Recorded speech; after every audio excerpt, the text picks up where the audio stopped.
path, the true path of faith is Hashem, the one God. It's true. All right. And what he's pointing out too is that the traditional way of understanding this is not that there's some mystical inscription of the Torah on everyone's heart, like mystically it exists in my heart, it dwells there, but rather it's like they learn it by heart. They literally know it right off the top of their head perfectly. It's inside them, in their heart. Yeah. Mm-hmm. All right. So, should we wrap up here then? Any last words besides that, or should we just? I look forward next week to getting into part 1 of the book on the Noahide covenant itself. Finally. Yes. Yes. We appreciate everyone hanging with us here, and we look forward to reading. Bringing light and life to the nations. You're watching the Torah Learning Channel here at TorahLearningChannel.com.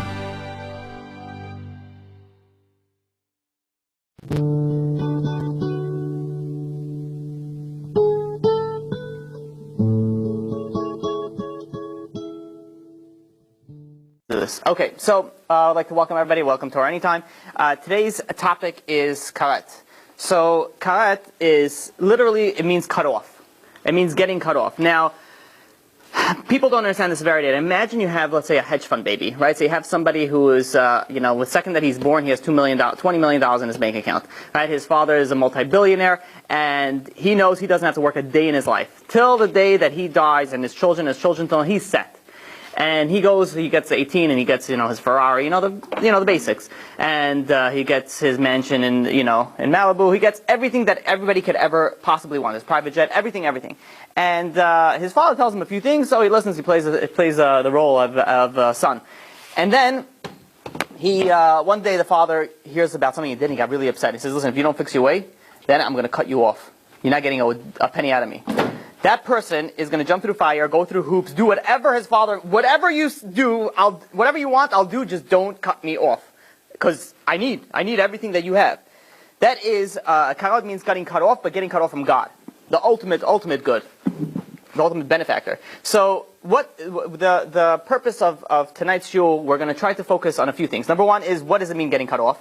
There's just getting cut off can mean a few things. Does that mean from this world, from the next world? So we'll discuss and we'll explain what that means. We'll also discuss what sins that you do will get you cut off. And Be'ezrat Hashem also will hopefully get away that if somebody did those things, how to get out of it. Right? Besides the tshuva, there's certain things that person could do. So that is the goal for tonight. So generally, you were saying before, it's a heavy topic. If you have two choices, right? You have, let's say you're in a room, you're in this.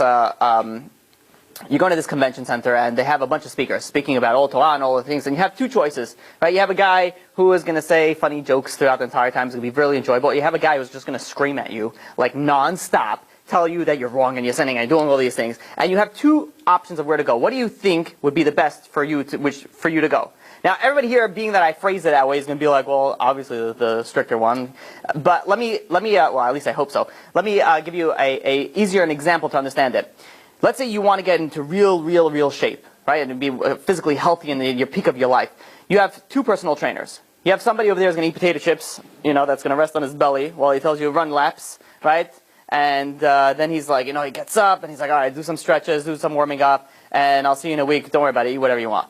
Then you have somebody else who went to the Israeli army, right? He, he comes in, really serious with the bandana over here, no sleeves, right? And he is going and he is screaming at you. He's like, come on, 5 more. Which one would you go to?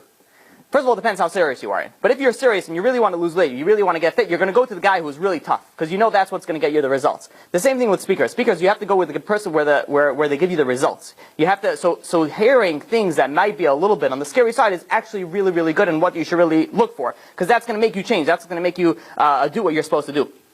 In fact, the Rambam, I believe, says in the introduction to Moreh Nevuchim, he says that if, let's say you have a group, let's say you're a speaker, and you're speaking to a group of, I don't know, hundreds of people, thousands of people, whatever it is, and you give like a really strong class, and everybody else was like, this guy's a fanatic. How is it possible? This guy's crazy, and everybody gets turned off, except for one person.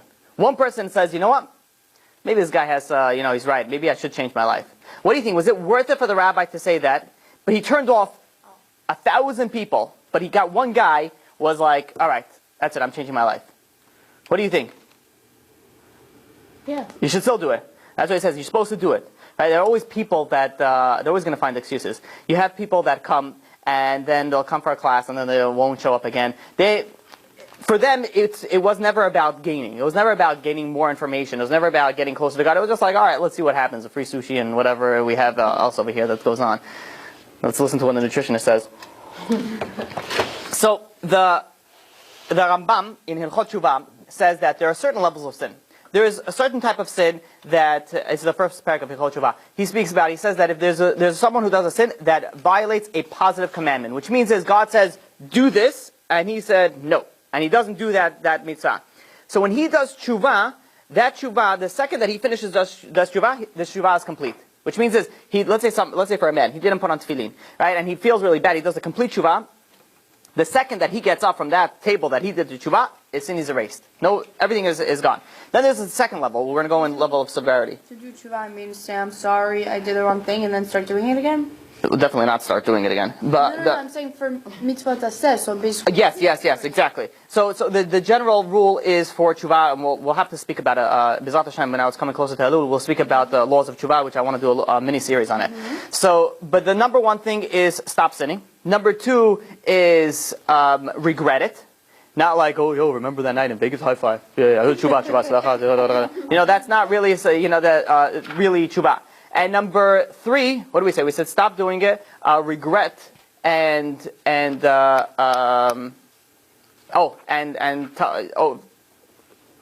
doing the right thing. Speak, say to God. Yeah. Garbage goes into these bins out here, not in the ladies' room where we found them last week. Oh, I'm Please. so sorry. Thank you. Thank you. Have a good night. So the rule. So again, those three things is number one is stop doing it. Number two is regret. Number three is confess to God. Right? You don't have to go and excuse me, everybody. I want to make an announcement. For a few years, I've been sinning, and you don't have to announce it to anybody else. You have to only announce it to God, right? If you want to announce it to a certain rabbi, maybe he'll give you some sort of level of what you should do for tshuva. That's something else. But you don't have to. There's no confession booth in Judaism that you actually require. You have to confess it to God. Okay, so that's level one we spoke about is violating a positive commandment. Then there is a level two where you're violating a negative commandment. For example, God says, don't do this, and you did it. Don't eat non-kosher, and you went and you ate non-kosher. So that, you have to do tshuva. And besides doing tshuva, you also have to wait for Yom Kippur. Once Yom Kippur comes, then you're clean. Right? And we're assuming over here that it is real tshuva, not the fake tshuva. And then there's number three, which is karet. Karet, you have to do tshuva, you have to wait for Yom Kippurim, and you still have to wait because suffering comes to that person. If suffering is going to come to that person, after the suffering, then he becomes clean. So you see, karet is a pretty serious sin. That not only you have to do tshuva, you have to wait for Yom Kippur, but you have to get suffering in order to get it cleansed. And that's why I feel like it's such an important topic, because who wants suffering? Who wants to deal with certain things if you know how to avoid it? And number three is, the number four is Chilul Hashem. Chilul Hashem is the worst. Chilul Hashem is you have to do tshuva. And then you have to wait for Yom Kippur. Then you have to go through suffering, and you're still not cleansed until the day of death. Once the day of death is, then you get the cleansed. Chilul Hashem. So, let's start speaking about the levels of what does it mean to get cut off. Right? Cut off is a very, what does that mean? What do you mean? What does it mean when God says, I'm cutting you off? So there's a few different explanations. I'm gonna give you Abinu Bechai explanation, and possibly later maybe we'll also go do the Shari Tshuva's explanation if we have some time. So the Abinu Bechai says like this. First of all, there is, let's just explain it out. Let me explain it out, and then we'll explain each one. There's three types of getting of karet. Number one is dying early in this world. So it's dying prematurely before your time. You're supposed to live until 120. You die at 40. That is karet. Number two is getting cut off in the next world, which means, we'll explain it. And number three is both this world and the next world. So these are very, very serious things that we're talking about, and let's go through each one. Let me explain it, and then we'll go to also explain it in each specific one. First of all, what does it mean to get when you die early? Right? Die early. So karet is dying before 50. Somebody who dies before 50, it's a death of karet. Now, not necessarily the many righteous people that die before the age of 50. So it doesn't mean that everybody that you hear of the age of 50, you'll be like, well, I know this is going to, No, it doesn't necessarily mean it. This is just only God knows, right? We're no one to judge, but this is how the Chazal explain it. Then there's also Misa B'dei Shemayim, which is by the age of 60. We'll see if we have time, we'll explain a little bit about that. So, level number one. Level number one means dying before your time, dying early. What does that mean to die early? And what happens if somebody did a chiyuv karet after the age of 50? How does that work? So, number one is that if you have somebody, and what classifies to getting somebody to die early in this world versus getting cut off in the next world versus both.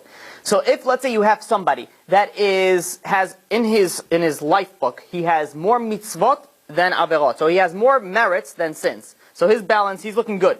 And then he commits a certain sin, one of the 36 sins that are chiyuv karet, on purpose, then his punishment is that he dies early. That is the death of dying early. Now, what happens if, let's say, you have this righteous person? That's not as bad than getting cut off in the next world. Next world is the worst. Right. Actually, both is the worst. But yeah, this world is not as bad as the next one. Dying early, it's basically saying you have a chance to correct yourself in the next life.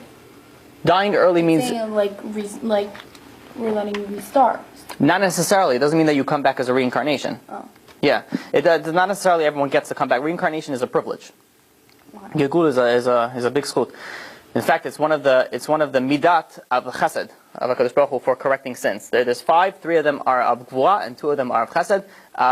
I think reincarnation and ibur is of midas chesed, and then you have other ones of Gehenom, for example, is midas adin. So, anyways, so going back to so what we spoke about now is somebody who's, let's say, 40 years old, and he did a certain sin, and he's a righteous person. He dies early. Now, what happens if somebody's 70, and he did a certain sin of chiyuv karet? Now he's already past the time. He's already past the time. So how do you get this guy chiyuv karet? So it says Chazal that this refers to somebody who goes and he'll die really quickly. So he'll get sick and he'll die within 3 days. He'll die. This is called karet of days. There's karet of years and karet of days. So somebody who does, let's say, a chiyuv karet, whatever, in the after the age of the deadline, if you can so speak like that, then he will die really quickly. Again, if you see somebody who's 70 and he just dies instantly, don't automatically assume that. I'm just saying there's a probable cause and only for HaKadosh Baruch Hu for it to judge.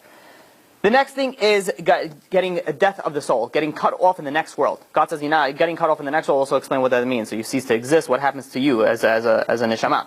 So, death of the soul is if you have somebody with more sins than merits. So you have somebody who's a big sinner. He has a few mitzvot, but a very, very big sinner. This type of person, he'll live out the life. He'll live out, God will let him live a long, ripe life. And you see some people that they keep on sinning, and they live very nice and old and ripe, and they have a lot of money, and they have this is one of the categories where HaKadosh Baruch Hu tells it. The Torah says that HaKadosh Baruch Hu goes and he pays him in this world just to get rid of him. So in the next world he's going to have nothing. So that type of person is somebody who's wicked. He is going to get cut off in the next world. So let's say somebody who had a lot of sins, very little mitzvot, and he has one of the sins are sins of karet. He gets death of the next world. So his soul gets cut off. Good so far? The third category is both. Bonus level, right? You have both this world and the next world. That's specifically for certain severe sins like serving idol worship, cursing against God. Those are the basic 3. Now, what happens when I just said that the soul gets cut off in the next world? What happens to that soul? The soul. So we know that after a person dies, there's another world. There's another world, Olam HaNeshamot. You have a world full of souls. You have Gehenna, you have Gan Eden, you have all these different places. What happens to the soul that gets cut off? It goes wandering. It says, "I don't let you in that house." So there is actually a machloket. There's a dispute between Maimonides and Nachmanides, Rambam and Ramban. Maimonides says that somebody whose soul gets cut off dies the death of an animal. Right? I don't know how people who think they have animals and the animal unfortunately passed away, they think they go into cat heaven and doggy heaven and things like that. That the animal ceases to exist. The soul ceases to exist after that. The neshama is a very low level of neshama, and it just ceases to exist, unless it was a reincarnation of somebody else, and then it goes on to whatever levels that it needs to go. That is what Maimonides says. Nachmanides says, Ramban says no. He says that it gets cut off in the next world, but it still has a possibility to get resurrected in the resurrection of the dead. So in the interim period, that soul is not going to be allowed to enter in the world in the Olam HaNeshamot. Now, this that we're saying, all these sins are only if they are done on purpose. Okay, I know I ran through it because I wanted to get to the 36. Any questions? It makes sense? Okay. Ramban says that a soul that had karet could still get Tchiyat HaMetim. Yeah. But so once he goes to once he dies and he's karet, how does he, like, what can he do that would change his merits? He can't. He can't. There's no, after you die, that's it. There's no more free will. There's no more slicha. I'm sorry, I could just. How do you have the possibility of Tchiyat HaMetim? It's depending on the level of sin, but he has the what he did in this world.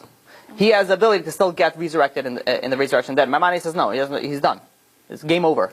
Okay. Right, there's no more put an extra quarter to play again. It's finished. So Ramban says no. He still could get it in the Tchiyat HaMetim. Okay. So and of course we're talking about these are specifically somebody who did these things on purpose, not by accident, didn't know, things like that. This is specifically on purpose. There's also, I want to add that Rashi holds that karet is also, it could also mean losing, dying without any children, which means as in if you had children, the children dying. So you won't leave any what is it called, progeny, whatever, your name, Rashi. And if you want to give you the source, I think it's in Vayikra chapter 17 verse 9. So what are the sins? This is why I wanted to get up to. What are the 30? There are 36 sins that it says in the Mishnah in Ketut, but there's different things that maybe we'll read also from Shalei Tshuva, which speaks about different sins. So maybe we'll see if we have time. We'll try to get all of it. So the first 16, the first 15 or first 16, the first 15 sins out of the 36 are all sexual sins, which comes to show you the severity of how the Torah looks at sexuality or sexual sins. There's a reason why, when Bilam tried to curse the Jews, he realized he couldn't curse them. So what did he do? He says, "Let me get them to sin sexually. Let me go and send them all these women so that they would sin. Because once if they sin sexually, we know that they're done. That they are, God is going to, it says Hashem soneh zimah. God is going to be very upset with them. God is going to punish them, and that's what happened. He got them to sin sexually, and because of that, he went and there was a big magefa, and we had a lot of deaths in the Jewish camps. So number one is somebody who has sexual intercourse with one's mother. Obviously, we're talking about from the man's side now. Number two is somebody who has sexual intercourse with one's father's wife. So it could be his stepmother, right? Okay. The third one is someone who has sexual intercourse with his daughter-in-law, so his son's wife. The fourth one is somebody who has, one man has relations with another man, so any gay acts. Now this doesn't matter. A lot of people think, well, if this person was born this way, so it's not as bad as somebody else who wasn't born this way. The Torah doesn't say, well, all right, for you it's a little bit easier, but it's straight across the board. It's black and white when it comes to this. This is not allowed. That's it. Finished. It's not allowed. There's no if, what's, with. I'd be surprised. You have in the Reform and the Conservative, they have gay rabbis, which I don't know how they played a twist on that. How they actually, some things people are able to turn, but some things are very hard for me to understand how the thought process went and be like, yes, this is okay.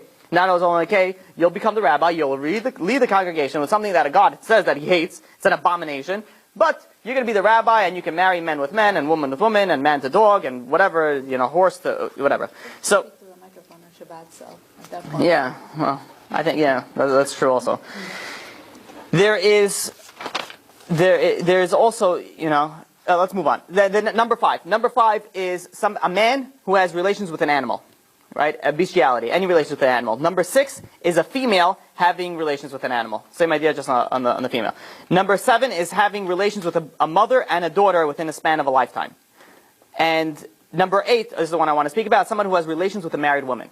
So obviously this is adultery. However, this is such a problem nowadays. I'm not even talking about people that actually cheat. That's obvious a big problem. But I'm talking about people, you have the people in the secular world. So they want to get married, the kosher way, so they have a rabbi and he officiates the entire wedding, everything is good. And then a few years down the line, they want to get divorced. Now what happens is when they want to get divorced, they first start with separation. And who knows, the divorce process could take years. Now these people, if you're in a secular world, you're not waiting you're separated, so you think I'm okay. It's not cheating if So the husband goes and he gets a girlfriend. The wife goes and she gets a boyfriend. But it's okay, it's not adultery because they're not officially married because they're separated. As long as they didn't get a get, they didn't get a bill of divorce, that's still adultery. And you realize how many people When I realized, when someone spoke to me that he's been separated from his wife for quite some time and he still didn't give a divorce, I'm like, what are you waiting for? You know, who knows if she's living with somebody else? It's a very serious, besides the fact that it's serious sin as it is, but this is even more, it's adultery. So somebody who commits adultery is under the category of karet, getting cut off. Yeah. Question. Mm-hmm. I'm sorry, the one before 7, you said relations with a mother and daughter in the same lifetime. You mean like separately? Yeah. Like if a guy's married to someone, she dies, and then he. Yeah, obviously together. Yeah. So yeah. I mean, yeah. Okay. Okay. So there's also something interesting that if, let's say, you have somebody, you know what a mamzer is? Mm-hmm. No, so yeah. So somebody who's married, and a woman cheats on her husband, and from that relation they have a baby. That baby is classified as a mamzer. Now that baby has a very, very serious problem because that baby cannot now go marry anybody else. He has to go, or she has to go, and only can marry somebody like that, her same situation. So the obvious questions that people ask would be like, what did this baby do? This poor baby. You know, what did this person do? This guy, he was born liking men. What do you want him to do? People think, it's not their fault. And there's nothing to be further from the truth. God is so exact, and every single thing that happens in a person's lifetime happens for a reason. If a person was born to a certain way, or a girl was born a certain way, there's a reason for that. Not because God's saying, yeah, go, be this way. No, we're not animals. Animals follow their instincts. How do you know if the animal is listening to God? It goes by its instincts. That's how what God wants to do, go by its instinct. That's why I won't recommend having a pet tiger. There's one guy in the city, in Bronx, or whatever it was, years ago, that he had a pet tiger in his bathtub, in an apartment building, nonetheless. I don't even know how that was even possible. But I think eventually the tiger ate him. He was like, oh, it's my best friend, selfie, And then, and this guy was one time his lunch. And people have snakes, people like, whatever. So these animals, you think, okay, you get a close relationship to the dog and the dog loves you. Yes, dogs are very loyal creatures. But it doesn't mean that they're not going to go and bite. Who knows what, I had a relative in Israel. He had a dog, and the dog was such a friendly dog. And then something went crazy with it, or some chemical imbalance, and he bit somebody. It was very serious. And so you never know. People waste the time with... Anyways, all right. I don't know how I got to animals. Next thing, this is something very important, actually. It's something that I heard. I thought this was unbelievable. The Chidah says this. I didn't see it inside, but I heard it from somebody.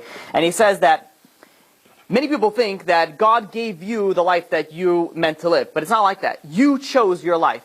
You're the one that chose how much money you're going to make, how are you going to look, are you going to be heavy, are you going to be skinny, are you going to be tall, are you going to be short, are you going to be rich, are you going to be poor. Everything you decided. So it doesn't make any sense. Then you think, well, I'll be, the best looking, I'll be the richest, I'll be this. Why did I pick this life? And the answer is that when you look at somebody, let's say for example, someone's a commando, right? He's a special ops, I speak a lot to men, obviously, you see. So I can't even figure out how to change this into a woman thing, so just bear with me. He is a special ops, whatever, in the elite forces in the CIA. And he is going onto a secret mission. And this mission is a very, very quick mission. He has to get in and out very stealthily, very quickly, and the whole job has to take less than 5 minutes. The CIA rolls out, brings it into their warehouse, and say all the machines, all the most advanced equipment, and anything that you need, grenade launcher, surface-to-air missiles, anything you want, you could take. But this guy is only going to take what he needs. He's not going to start carrying, ballistic missiles with him, so, bringing trucks in for something that he has to do for 5 minutes. He's going to take only what he needs: a silencer, he needs a knife, he needs the gun, and he needs he needs a rope. He'll only take exactly what he needs to fulfill his mission. Because why should he start, carrying things that he doesn't need to? He's going to start carrying a grenade launcher for something that he needs to do something, without that? Obviously not. Everybody has a mission when they come into this world. You know before you come into this world what you need to accomplish. So you say, okay, I only want what I need to do. I need this amount of money. I need to have this type of looks. I need to marry this type of person. Everything has to work out for you to pick your own mission. So people usually complain, oh man, why did God give me this life? God, you gave yourself this life. I found this Kiddush was like mind-blowing. We choose our mission, or do we choose? Their mission is based on the fact of what, usually if let's say specifically you're talking about a reincarnation case, which most likely according to Rizal everybody is a reincarnation case, so it's something that you messed up in the previous, or you didn't do in the previous world of the mitzvah, or so it's based on that. You know what you have to accomplish. So you fill out the form, and be like, okay, I know what I need, and this is what I need, this is, cause over there there's no evil inclination. Over here there's evil inclination. Be like, yeah, I want $10 billion annually after taxes, without anybody taking away any money, and it goes on and on and on. But over there, it's not like what you want. You take what you need, because the severity of this. Exactly, you take the tools that you need. That's why there's some people, here's a good example for women. Some woman will say, listen, don't make me have a test of modesty. It's too hard. I don't want it. I know that I'm going to fail. I know that. Don't give me this type of test. And they'll sign off and they'll say, God, please don't do it, because I know it's going to be too hard for me. Some people, they'll say the man against money, or the man against sexual temptations. Right? There are certain men that are like addicted like a drug onto certain temptations, and they chase after it like an addict. I mean, they actually have they have meetings on the bottom of churches for these types of things. So whoever follows my drift. Okay, so now I thought this was an amazing Chidush by the Chida. I think it's amazing, and it makes you feel better about, there's a reason for what you live in your life. Why you're in a certain family, why you're in a certain neighborhood, why you have certain friends, why you look a certain way, why you are a certain way, why you have a certain amount of money, and why you're not married yet, or why you are married, and why you're not happily married. Everything comes into exactly for a specific reason. We're up to number 9. Number 9 is somebody who has, I know we're still on the relations tab, I guess you could say. Someone who has relations with one's sister. Someone who has relations with and where I'm going next. One's father's sister, so it's an aunt, or one's mother's sister, so aunt from the other side. Or the sister of one's wife, so sister-in-law. Or a sister-in-law from the brother's side, a brother's wife. The next is somebody who has relations with the wife of one's father's brother. So it's basically, they're renaming all the aunts that are a possibility. And obviously we're talking about it over here from a man's perspective, but if it's this karet goes to both ends. So if it's the woman, so you just reverse it. You follow what I'm saying, right? Make sense? Okay. Can I ask you a question? Yes. So I know hundreds of years ago, even more recent, let's say a woman died, and she was married to a guy, and the guy would marry her sister. So, do you like that already? Yeah, Or it doesn't. That's a mitzvah. I thought it was just for the. There's a yibum. No, it's not. If the brother dies. Yeah, if a brother dies. Right. What did you say? If a sister dies, he's married to her sister.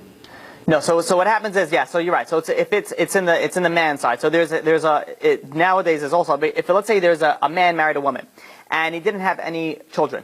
This is only specifically if they didn't have any children. If they have children, if they didn't have any children, so then they go, and the brother died. So now if there's a single brother, he goes and if he's willing to, he marries the sister. And then he has and then when he has a child, it's sort of in memory of his brother's. This is also one of the proofs where you learn reincarnation from the Torah, from this thing, because it's in memory of the brother, which means it brings the brother back, and there's some name after the brother, and there's different types of things there. So it's a mitzvah, and if they don't want to, if let's say the brother or his wife, the widow doesn't want to marry, they have to do a thing with chalitza, which they spit in a shoe, and there's a whole. Okay, so there is, the next one. The next one, probably one of the most important ones, is somebody who has relations, sexual intercourse with a woman who is a nidah. Someone who's a nidah generally is menstruating, right? A woman's on her period, she is considered impure. Now, there is, it's not just so simple just when she's menstruating. It's also any time before she's married, she's on the classification of a nidah. So somebody who has premarital sex counts as having relations with a nidah. Once you're married and you go to the mikvah, then you're not already classified as a nidah. So, sorry, let's say a married woman who, so after her... Thank you. After her cycle, she has to count a certain amount of days. Yeah, so that she will be pure. So, let's say she miscounted and she was with her husband. Is that considered... Shogeg. So that's a shogeg. That's why you have to be very careful. The woman has a big responsibility because it's all in her hand. Right. They have certain calendars now. There's apps for these things. Okay, so if it was Bimezid... It's fun, but it's very good. Right? It helps you count. I don't know. If it was Bimezid, and she was with her husband not when she's menstruating, but let's say 5 days after. Yeah, that's nidah. As long as, it's whether married or not married, before the mikvah is a nidah. This is why, I remember one time I was eating with my wife, and there were 2 tables down, was 2 friends talking. And I'm not the type to eavesdrop. I don't want to know anything, because it's probably going to frustrate me somehow. So, I didn't want, but there are certain people, and especially from certain parts they speak very loud. Right? The whole restaurant, they hear, there's a certain accent, they speak very, very loud, right? And then it's like they're making a speech to their friend for everybody to hear. And a certain woman said, they weren't even sitting next to me. I was sitting over here. There was a people, and they were sitting, and there was a woman that was getting married, and she was speaking to her friend. And she was saying how I'm now, the mikvah, there's one thing I'm never going to do is go to the mikvah. And she kept on speaking again and again, against it. She's like, it's the stupidest thing. What do I need to go into water? Never doing it. And, my wife sees me. She's like, don't. She already said don't. And I'm like, I need to, So she's like, it's not your place. Don't say anything. Don't say anything. It's a good thing that I have her. First of all, it really isn't my place. You're not supposed to. Doesn't necessarily mean to, start giving lectures to people on the street. That doesn't really work that way. Some communities in Israel try it by throwing rocks at people that drive on Shabbat. I don't think that was successful yet. I don't think a rock came at a car while someone's driving Shabbat would be like, well, I didn't ever know. No driving on Shabbat. Oh, now thank you for the rock in the window. It's a chilul Hashem. You're not allowed to do that. But so I was really tempted. I'm like, thank God I didn't say anything. Right? I think that was the right thing. My wife was right for holding me back. But what's so hard? You know how nice the mikvot are over here in Brooklyn, anywhere that they're like spas. You have your own. It's like marble. It's like crazy fancy. They make it that way so women should want to come and shouldn't be like, oh, I can't believe I go. It's literally like a 5-star hotel. That you go into it, the water is clean. Everything is beautiful, spotless, amazing. You're gonna give up your whole eternal reward for what? Because you don't want to dunk in the water. You go to the Bahamas and you go into the ocean without a problem. But to go into a mikvah, for God, no, I'm not gonna do it. What the idiotic thing? People mess up. People sin. Very stupid, right? There are certain sins that you never do. Every sin you shouldn't do. But you gotta be smart. Don't take there's somebody who wants to have a good time. So he has a small pill, or he has a few lines of cocaine or heroin. Don't do anything. But if somebody is, for whatever reason, doing something, don't be idiotic and start shooting yourself up with heroin or, to having a good time. There's levels to things. So obviously we can't say all avirot you're not allowed to do, you're not allowed to rate them. But there's certain things over here, Karet, we'll see there's severe things, like nobody wants to do it. Why would you put yourself into it? Being already speaking on this, there was, from men I get the craziest, the ideology, just crazy. Just let's leave it at just completely crazy people. They come to me, and they, first of all, this is not so crazy. Say a couple comes engaged, right? Says, why can't we touch? Why can't we, why can't we go hold hands together?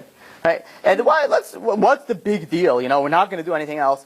The rule is, and I really have a class about what's wrong with touching the other gender. But a guy's walking in the street, and he sees a good-looking girl on the other side. The one thing the guy is not going to be like, oh boy, sure, I want to hold her hand. Oh, I'm going to hold her hand.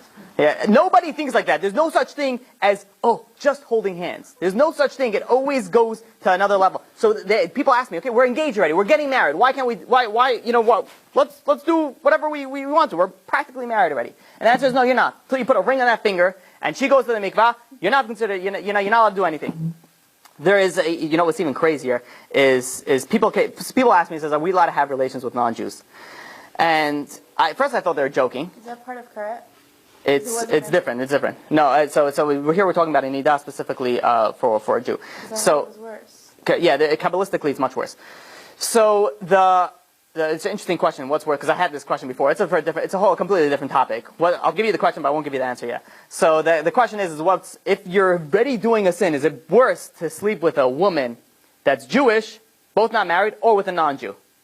Not going to give you an answer. First of all, you're not allowed to do any of them. That's just an obvious one. So going back to what we were speaking about before, so there are people that come over to me and they say, and they legitimately ask, is it okay to sleep with a non-Jew? And at first I think they're joking because and then I'm like, oh, you're serious? And I'm like, no, like where do you even come from? And then they come up with the most idiotic reason. They'll be like, well, we got to practice. And I'm like, practice for what? And they're like, well, we're going to get married soon. I'm like, this is not a sport that you have to, this is not something that you're practicing for. What do you mean practice?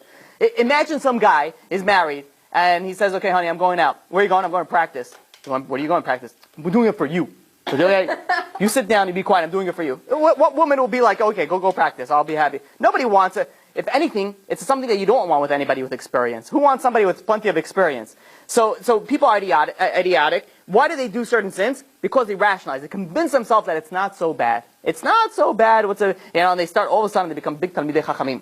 Really, this is not so bad because No, they bring up all the Gemara that they possibly ever learned, twist everything that they ever learned, and make them sound not so bad. So that not only are they sinning, they feel like it's not even so bad, so they don't even do tshuva. It's a double negative of trying to rationalize. So the general rule is also, let's say somebody, being that we're speaking about mikvah, there is mikvah. If let's say a woman is after she finished her menstruating and she finished everything, so all she has to do is go to the mikvah one time, and that's it. She's done till the end of till the grave swallows her in. She's good. She doesn't need to do anything else, and it's never a sin. So you imagine people that are past that age. Every time, all they need to do was just one time go to the mikvah. And every time that they do it, they're getting another sin, another sin, another sin. For what? For taking a little splash in a little nice pool? It's ridiculous. So that is the conclusion of the sexual sins. Now I want to go to, yes? Did you say something to her in the restaurant? No, I didn't say anything to her. My wife, she was like yeah, whatever. don't say anything. Okay. I'm like, fine, I won't say anything. And she's right, really, because there's a whole idea. When do you have to rebuke somebody? Means you have to rebuke your friend. Not you go with somebody who's driving the road and it's not your responsibility. If you're friends with them and you know them, then you have an obligation to actually tell them, you're doing something completely wrong. If you let's say you can't say that. Not only that, there's a very serious sin. If you have the ability to tell somebody not to sin and you don't, you get that punishment for that sin. You get that punishment for that sin. Now, this is, of course, somebody you have a close friend who's doing certain sin. You're required to say something. And if you can't say something, you find a rabbi that does. There's so many CDs, links, that you could just forward a link. Hey, listen to this class. I think it's pretty good. And you're done. You're good. You're clean from that because you feel like you don't want to mess up this relationship. Whatever it is, there's so many ways out of it that you could do. What if the rabbis don't even want to try with these like this person? Find a new rabbi. No, what if it's a person that's very strongly against. So there's some people so it's a whole discussion on how to understand it, because just like you're supposed to say something that you're also not allowed to say something that a person's not going to listen to. But there's a very wide, and people use that for completely exactly. So you have to understand. Maybe one day we'll speak about that in length. And when you require to rebuke, how do you rebuke? How do you tell somebody they're doing something wrong? And all those I think it's very important. So maybe we'll put that on the list. B'ezrat Hashem. So now moving on to the non-sexual sins. Number 16. Some of these things, by the way, are going to be things of on the Mishkan. Yes. So I used to think that if a man is cheating or something, he just go into the mikvah and he's fine. No. He thinks he's fine. He's not. He's not fine. Yeah, he is a lot more than that. Mikvah is it's like an extra thing. It's not even halachic. A woman has an halacha to go to the mikvah. A man doesn't. It does help. They never do it. No, some men do it on a weekly basis. Some men do it on a daily basis. Some men do it only before Rosh Hashanah, Yom Kippur. Some men don't do it. Some men don't do it. It gets them, because men mikvah and women mikvah is very different. They don't have to do it before the wedding. No, they don't have to do it before the wedding. A woman is required to halakhically. It's not like something hard. It's just like you're going to a spa for what is it? It doesn't take you that long either. And it's really not something that's a difficult thing to do. It's just, every month, and when the time comes, you're required, he doesn't have to. Some people do. It's an extra chumah to do it. So the next one, so where some of them are speaking about the Mishkan and the Bet HaMikdash. So being that there's so many, I'll say it, but we'll skim through it, right? So we won't focus on time explaining it. So if you don't understand any of those are anyways not applicable today. The ones that are applicable today, I'll use more explanation on it. Number 16 is cursing God, right? Specifically, usually the word known as megadeth, but obviously you're not allowed to curse God. And also the questions of what type of curses and how curses. That's number 16. Number 17 is worshiping any other god other than God. So basically, avodah zarah. This could be, according to many people, Christianity is avodah zarah. Somebody who converts to Christianity is, in this category. If we go according to the people that say Christianity is avodah zarah. Can you show your disrespect to other religion? What do you mean? Of course, you don't have to join them. It's not showing disrespect if you don't join their. No. Yeah. I understand. But what if you really show disrespect? If you see, let's say, the Christ on the street and you step, You know, it reminds me once that because I saw one guy doing it, and I was like, you don't have to do. Yeah, you don't have to. He said, once I did it, and I told to my rabbi, and he was so happy I did it. There is a law in Eretz Israel that you have to abolish all avodah zarah, but we don't. You know, I want to go say and start, you know, arsoning, you know, all the places over there. You're not allowed to do that. You're not allowed to do that at this day and age. However, it is, you know, avodah zarah is an abomination to God. You're supposed to get rid of it. I'll give you an example. There was one time I was a while ago. Now where I live now, so there was a few apartments together, and I was in my house. It was the middle of the day, and I hear ringing the bell. So I come to answer it, and nobody's there. And I look down. They leave a little package, and the package was to some guy who was basically trying to convince Jews to go into Christianity. So it's Jews for JC or something along those lines. So I see this right away, and then I look around and I see that this person went and he dropped this package only where he saw mezuzot. Only where he saw mezuzot. He took it. So I went and I collected it very nicely, and I put it very nicely down the garbage chute. Because you know, you have a responsibility. If somebody's going and dropping this heretic stuff, you go and you destroy it. There's somebody else that I know that he got this. He did something else with it. He destroyed it in a very, let's just say, in a derogatory way. I don't want to, especially in front of the camera, use your imagination. It wasn't too. But yeah, so you are supposed to do it, but don't go start, you know, scraping a hammer across the floor and the thing and start, you know, seeing every cross, and you go on a frantic spree, because you will get arrested, and you'll probably sit some time in prison. Question. Sometimes they have this thing where they have the Old Testament and the new one in the same book. Yeah, the question is, are you allowed to destroy it? I believe so. You're allowed to throw it out. I believe so, but I can follow up with that. So yeah, those type of things you have to, because they pervert it. It's not does that have two shots? Do you have to rip it out? Things like that. I believe you could throw it out, but I have to follow up with that. Okay, where are we up to? Number 18. Number 18 is sacrificing a child to Molech. Molech is as far as I know, is an ancient idol worship. They had a very, very twisted ideology. The way that they used to do is this idol, it was like some sort of animal, and the animal was built that it was hollow. And while the animal was hollow, it had human hands that were outstretched. Now what they used to do is that they used to light fires inside the hollow part, and the hands would get really, really hot. And this is where they would sacrifice things on it. So and now it sounds crazy, but back in the day, they used to sacrifice children to this Moloch. Now this specific idol had a bunch of levels to it. We call it levels. It says if you sacrifice, let's say, an animal, you get to go level 1. If you sacrifice a bird, whatever, everything gets the more serious of a sacrifice, the closer you get to the actual idol. How do you get to the closest chamber? Is only if you sacrifice your child. If you sacrifice your child, you're able to go in. So they used to go and they used to sacrifice. They used to light it up, and the child used to burn itself on this hands. Now, what they used to do is they used to play drums and sing music and do chants so that it would die out the screaming of the child. Now, some people go to Hawaii or all these like crazy places, and they go to the festivals of the nights, and you hear all these people with fire, and they're doing these crazy drums, and they're doing all these. You don't know, that could be very, very sourced in idol worship, and you're like, whoa, good show. This is all sourced now. Obviously, they're not throwing humans inside the fire, but this is where it's I'm not going to answer that. I don't know. I'm saying it's possible that it's depends also. If let's say you're with your husband, you're on a honeymoon in Hawaii, and usually the women are not so modestly dressed in those types of activities. So then, for that reason itself, you're not allowed to. But if I want to throw a Hawaiian themed tiki party, can I do that? Where's that? Oh no, that's what do you have, like coconuts with umbrellas or something like that? If we get fire breather people, whatever. I'm not familiar with the process of having I don't know what is it, a tiki party? But I'm saying just the as long as that goes along with that culture. Right. I'm just using it. I don't know if that's I don't know its origin, but I'm just using that as an example. That's possibly you have in the African tribes also used to do these the many crazy stuff. Okay, next thing, number 19 is consulting with the spirit through the process of Oev. This I believe is you could translate to like seance. It's Oev. It's communicating with the dead. You're not allowed to communicate with the dead.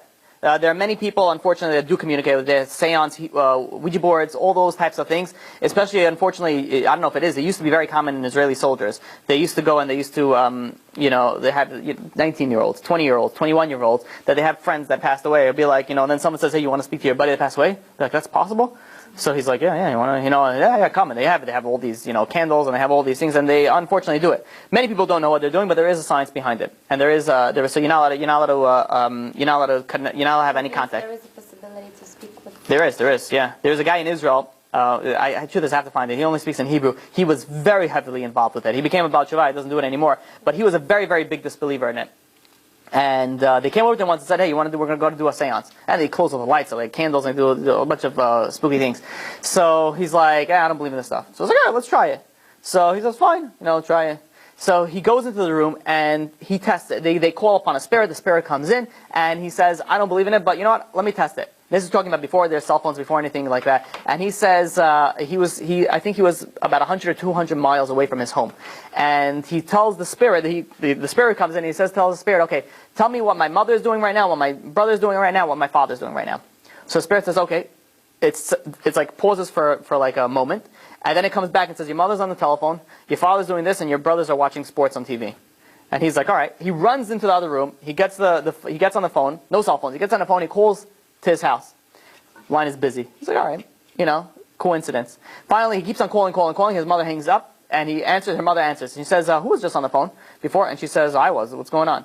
And he says, listen, what's Dad doing right now? And he says, what Dad's doing? He says, what's his brother's doing right now? They're watching the football game on the soccer game on the on the television. 100 miles away, knew exactly what the other family was doing. So then this guy became addicted to it. But this person became so addicted to it that he got harmed from it.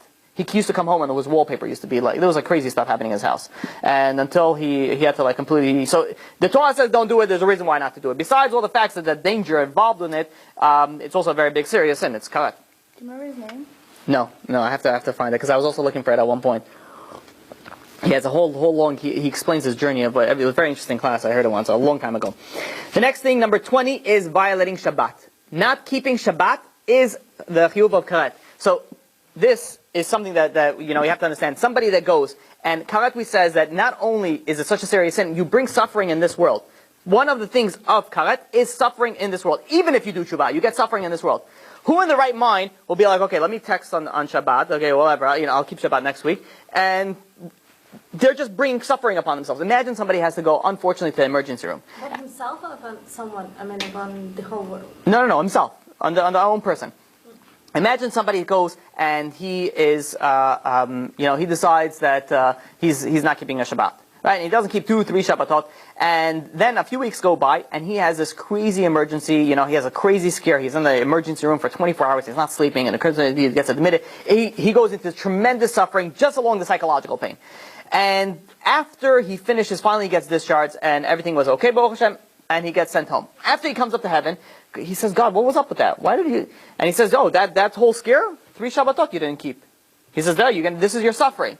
Who in the right mind will be like, all right, let me use my phone on Shabbat and we'll deal with it later. You're bringing suffering upon yourself. You're flipping a light switch on Shabbat. You're bringing suffering upon, nobody in the right mind wants to do it. A lot of people think, okay, in the next world I'll deal with it. I'm talking about over here. Karet is in this world. You get punished in this world for it. When we're thinking about how to name this topic, we're going to say bad luck. People are very nervous about bad luck. Bad luck is like, bad omen, clean the table, do this, spritz some salt, do all these crazy things. You want to know what's bad luck? Not keeping Shabbat. It's going to bring you a lot of suffering, a lot of serious issues that people don't understand. And people go and they think that, okay, next week I'll keep Shabbat, next week I'll keep Shabbat, next week. Every single Shabbat they don't keep, they're bringing upon themselves extra suffering. Who knows how much time now you don't have to, and I'm not saying, don't misquote me, that, the following thing that I'm going to say. It doesn't mean that, somebody's not getting married yet. 20, 25, 30, not getting married yet. Says, what's going on over here? And they don't realize, okay, maybe it's this, maybe this.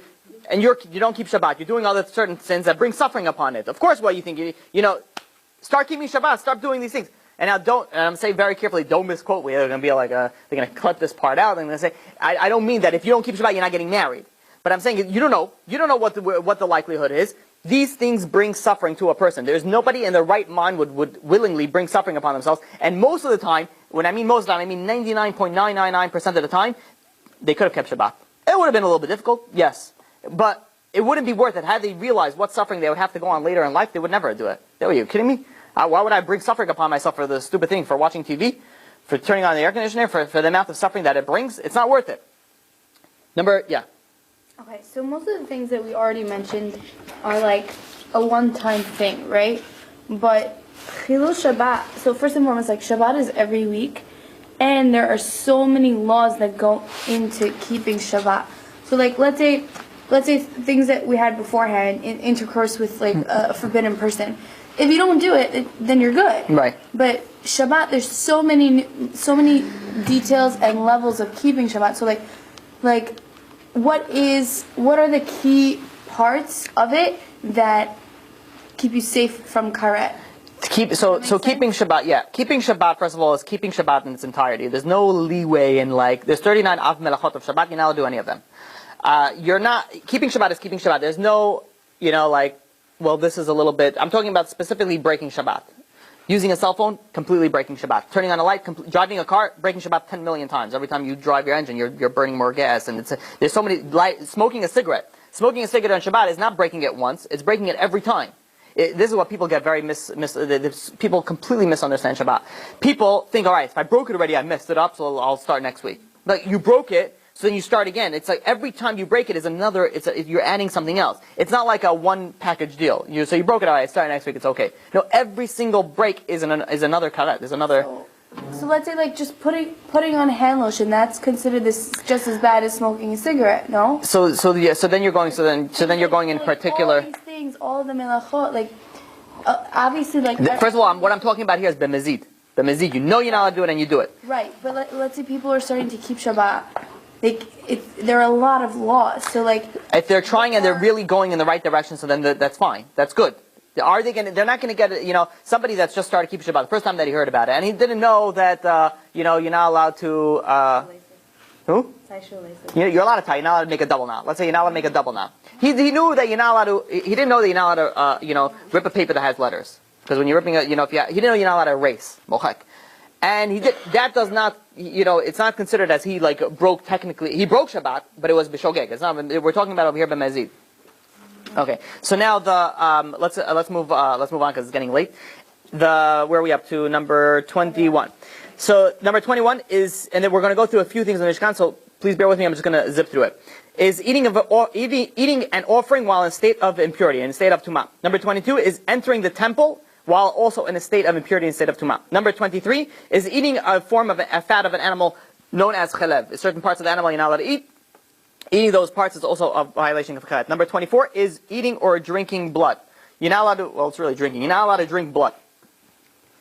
There's also this, I can't believe that this is true, but so there's some people that have these weird, ask Jeeves, ask Yahoo, weird people that ask questions.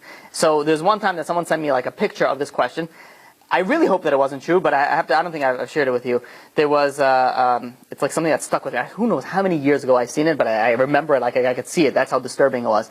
There was a woman who writes a question and she says, how much blood do I have to drink until I become a vampire? Because I've been drinking about it for months already and I still haven't seen any change. And the first thing that I said was, and people say, what's wrong with TV? So, but the question just gets a little bit more twisted. And then she says, and I've been trying to turn my boyfriend into a vampire, so I've been feeding him blood also for about a month or two when he doesn't notice it. So this was very odd. And then somebody asked and be like, where are you getting this blood from? So I don't want to she says something on the topic that we were speaking about before. Every month she saves blood. And she makes special popsicles for her boyfriend. And without her knowing, she's basically feeding blood to her boyfriend so he could turn into a vampire. Crazy. And people wonder, what's wrong with What's wrong with movies? It's a clean movie. What's wrong with this book? People get so much into it. I mean, years ago, people were going crazy with vampires. It was such a popular. I don't know if it's still popular anymore. Idiotic thing. And look what people do. People take it so serious that they're drinking blood. So this is under the category of karet. I have a few more minutes, right? Okay. Good. Yeah, by all means. You have 10 minutes. All right, thank you. So the next one, eating blood, not allowed to. there's also a difference. We don't have time. Maybe we'll speak about it a different time. But let's say your own blood, right? Some people automatically they get a cut. They go, they quickly, suck in the. You shouldn't do it unless it's like poisonous and you need to like suck out the blood by all means. If you have a cut in your mouth, it also doesn't mean it's something else. You have a nose bleed, it's also something. It's not in that category. It's not in that category. But again, this whole blood it's a whole thing. Your blood is okay? No. I'm saying that if it's in your mouth, you don't. No. Let's say someone has a cut in the mouth, so every 2 seconds they're spitting on the road while they're walking. And so yeah, but I'm talking about somebody who has a cut somewhere else. So obviously there's let's just go with the basics for now. Number 25. Number 25 is eating an offering after the allowable time for eating the offering has let's say the offering is expired. You're not allowed to korban. You're not allowed to eat anymore. It's known as notal. Number 26, eating an offering with intention of eating it after. This is known as pigul. Eating it after the allotted time. Number 27 is slaughtering an offering outside the boundaries of the temple. Number 28, offering a korban outside also of the first one was slaughtering outside. The second one is offering a korban outside the temple. Number 29, this is applicable, eating chametz on Pesach. Somebody who eats chametz on Pesach is under the category of karet. Number 30 is eating or drinking on Yom Kippur. Somebody who eats and drinks on Yom Kippur is violating isur of karet. Obviously, if they're in a sakana and they need to eat or drink, they're allowed to. And not only allowed to, they're required to. But I'm talking about somebody who doesn't need to. Just decides he makes a big bracha, and he's completely healthy. That is a violation of karet. Number 31 is violating Yom Kippur by doing one of the 39 commandments. Just like whatever you're not allowed to do on Shabbat, you're not allowed to do on Yom Kippur. Number 32 is I didn't skip any. No. Okay, number 32. 30. Yeah. So now 31. No, I'm up to 32. Oh. Whatever it is. Okay, I can send you the list if you want. Number 32 is creating the Shemen HaMishcha. It's a replica of something that was done in the time of the Bet HaMikdash. You're not allowed to replicate that. Actually, Moshe also made that. Number 33 is creating a replica of the Ketoret. Ketoret was a certain korban that was brought up in the Mizbeach Hazav, so we're not allowed to replicate that because it gives you the ingredients in the Torah. You're not allowed to replicate that. Number 34 is you anointing yourself with oil that was anointed with that Moshe Rabbeinu. Again, these things are not applicable, so we'll move on. Then there's, out of everything we said was all negative commandments. Don't do this, don't do this, don't do this. There's 2 positive commandments. Failure, which one of them is not applicable today. Failure to bring the Pesach, the Korban Pesach, which again is not applicable. We don't have the Bet HaMikdash. And number 36 is the failure to circumcise yourself. So if a person is not circumcised, he has an ability, the requirement to circumcise himself when he has the ability to do that, obviously. Wait, what was 35? Not bringing Korban Pesach. Okay. So the most important one that I want to really get to, it's a shame because I didn't get to everything that I wanted to speak about, but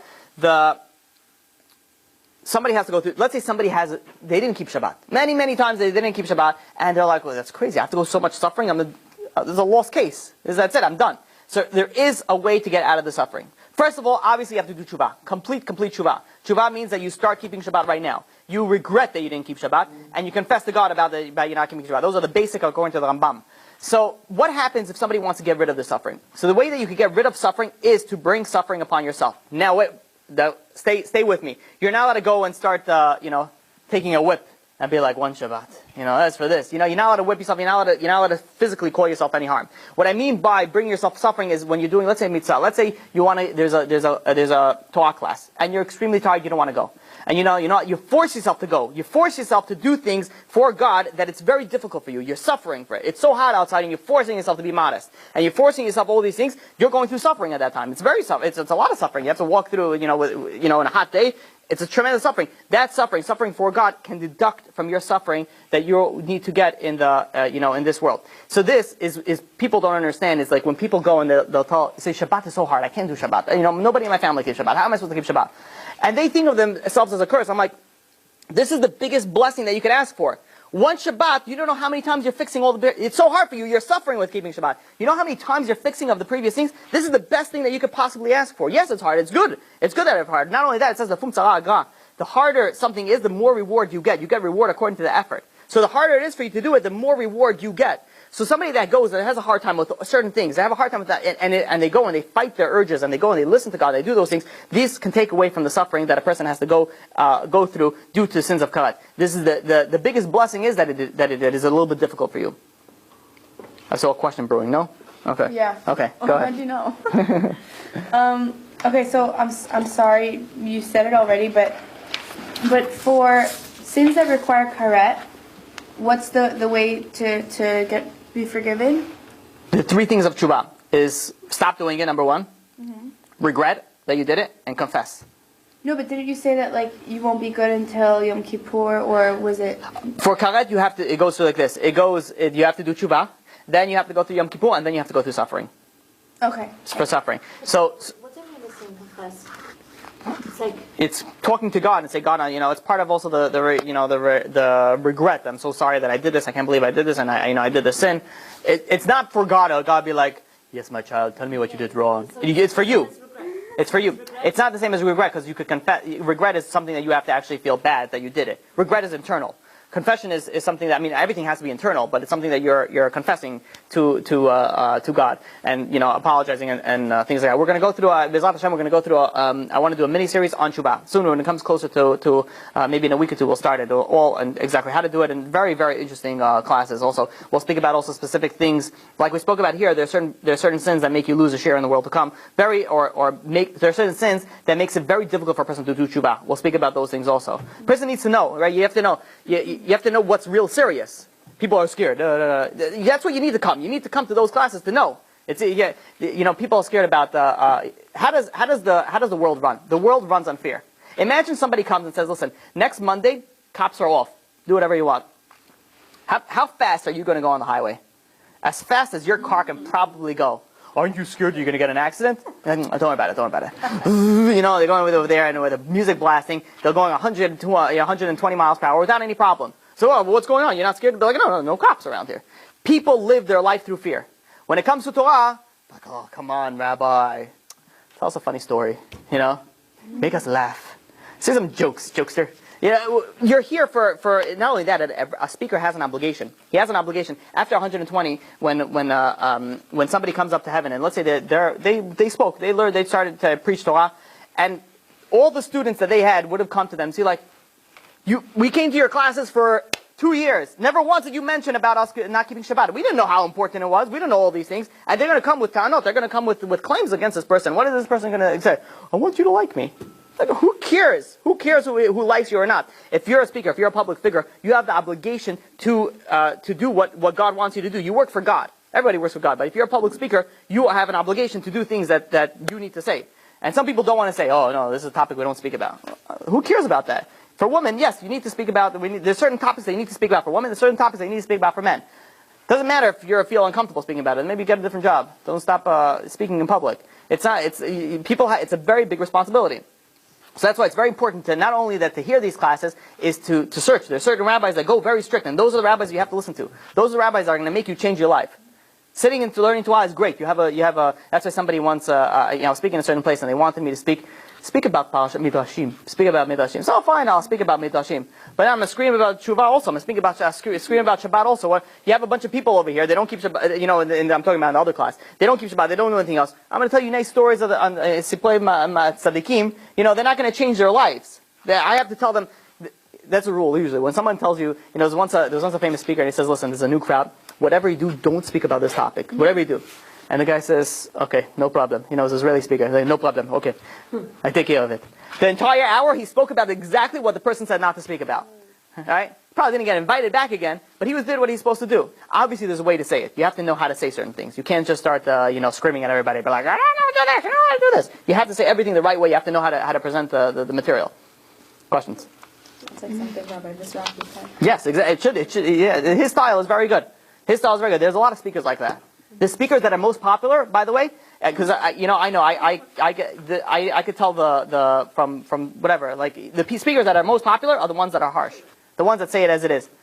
And there are the people that speak about Emunah is also very popular. Also, yeah. A lot of people condemn the rabbis who are harsh and who speak like straight to the fear. So maybe this is more of a possible topic for the future, but. What exactly does it mean to serve Hashem out of fear, out of yirah? Because, I don't know, it's very confusing. A lot of people will say, yeah, you should be scared not to. Serving God out of right.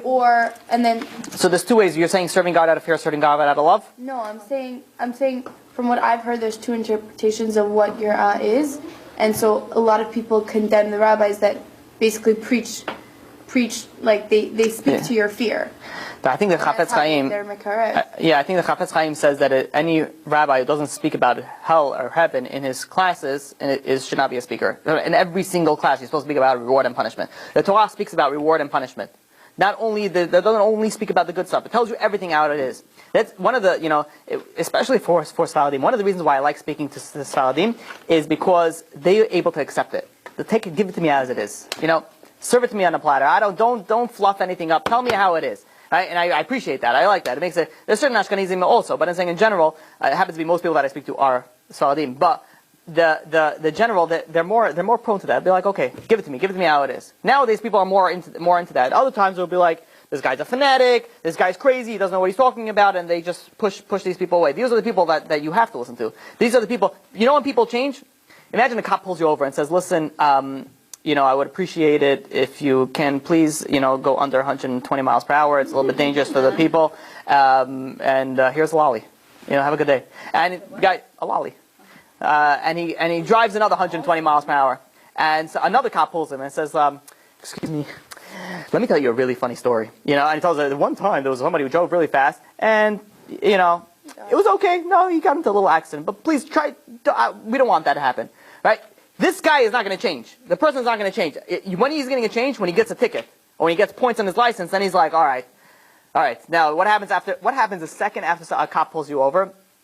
God forbid, it shouldn't happen to anybody. You should never have you should never come to that. But what happens after someone gets pulled over? How do they leave? Seatbelt, mirrors, this. All of a sudden, you're an old woman driving in Florida. Like this. Like driving, what's the speed limit? 50? 49, just to be safe. Before that, you're like this, cruising with your hands out the window and music blasting. Afterwards, all of a sudden, you're a big tzaddik. Oh, look at this, you're driving over here. What changed? Your fear. Fear changes people. Happiness, love, sometimes good. I'm a very big, advocate that it needs to be both. Everything needs to be both. You can't have just fear and you can't have just love. It has to be a combination too. Judaism is beautiful. There's so much stuff to do. It's not only it's beautiful, it's amazing. You have to show the people how amazing it is. But on the other hand, there's sometimes that you have to show them, listen, if you don't do it, there's consequences to certain things. Just like there's consequences in this world. You don't stop eating cake, you're probably going to blow up a little bit. It's just a consequence. It's not because God hates you. It's because you're eating a lot of carbs. I'm right? Okay. I have to be very careful how but you want to lose weight, you have to, there are certain consequences. The same thing in the spiritual life. You do certain things with God, there's consequence that you're going to get suffering. No, God hates me. No, you hate yourself. Why are you sinning? Why are you doing certain sins that are going to bring suffering upon yourself? I went a little bit over. I apologize. Any questions? Hazakubo. Bringing light and life to the nations. You're watching the Torah Learning Channel here at TorahLearningChannel.com.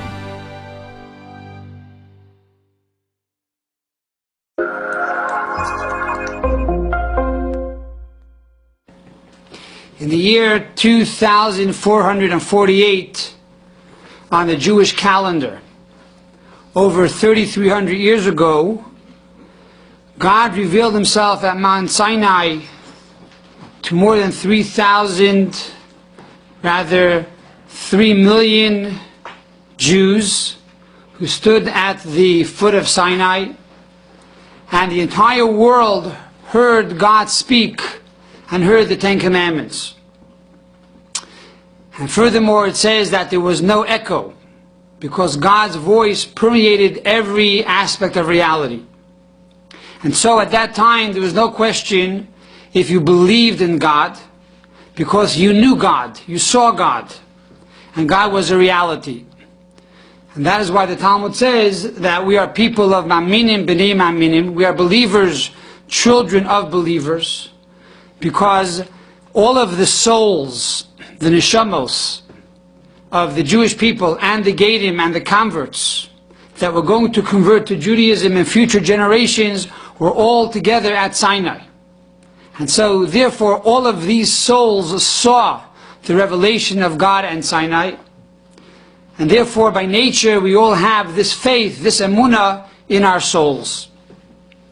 So what did God tell the Jewish people? What did God tell the world? We're now going to discuss the 10 commandments over the next 10 lessons, to try to have a better understanding of what these commandments were. We start with Anochi Hashem Elokecha. We start with I am God your Lord, which is the first of the 10 commandments. Asher Etzesicha Me'eretz Mitzrayim, that took you out of Egypt, out of the house of bondage. And the first question that comes to mind is, why does God tell the Jewish people, I took you out of Egypt? If he wants to represent himself as God, I am God, why not say, I am the creator of the universe? The creator of the universe, creating heaven and earth, no doubt is a greater feat than simply taking the Jews out of the land of Egypt. And there are 3 basic answers to the question. The first is that we did not witness creation, but we did witness God taking us out of Egypt.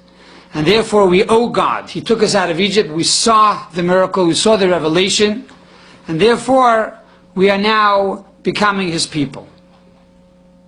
The second answer is that just like God took us out of Egypt, because of God's love towards us, he did not allow us to suffer in slavery, but he did it for our benefit.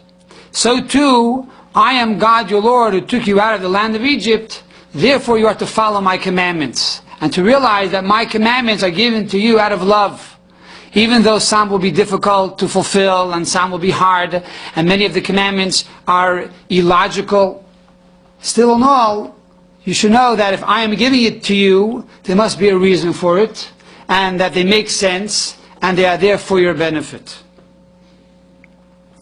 The third answer is that when God created the world, he created nature, teva. When he took us out of Egypt, he broke nature. He created miracle. And we saw these miracles. And therefore every day we are to remember, Anochi Hashem Elokecha, I am God your Lord. Not only was I the creator of the universe, but I continue to create the universe every moment, ex nihilo, and I have the ability to transcend the nature of the world. And furthermore, Anochi Hashem Elokecha, I am God your Lord, is said in the Lashon Yachid, which means it is spoken to every individual, singular, not plural. Why? Because God is concerned about the welfare of every human being. He is concerned about the welfare of every Jew. It's not in general, I am God your Lord, the Lord of the whole world, and I care about the species. No. Anochi Hashem Elokecha, I am God your personal Lord. I have a direct connection with you. I am concerned about your welfare. And therefore I took you out of Egypt. And every single day I am taking you out of your Egypt. And if you need a miracle, it's a miracle. If not, it's nature. Whatever it takes, I will do for you because I am God your Lord. So these are the 3 basic reasons of why it says, Anochi Hashem Elokecha, I am God your Lord, that took you out of the land of Egypt. This, however, is on the level of Peshat. Peshat means the simple interpretation of the Torah. We know there are basically 5 levels of Torah. There's Peshat, which is the simple interpretation, Remez, which is the hint, there's Drush, Homiletics, and Halacha, and then there is Soy, the esoteric, and then there's the 5th level, which is the Hasidic interpretation. So we're going to try to explain this on all 5 levels. So the simple level is, I took you out of Egypt, you were there, you saw it.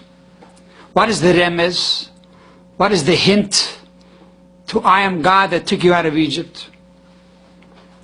As many of the commentaries note, that the hint of this first commandment is, just like I took you out of Egypt, just like I took you out of this exile, so too when Mashiach will come in the future, I will take you out of the ultimate exile. And therefore every day Jews say, Ani Mamin, I believe in the coming of Mashiach.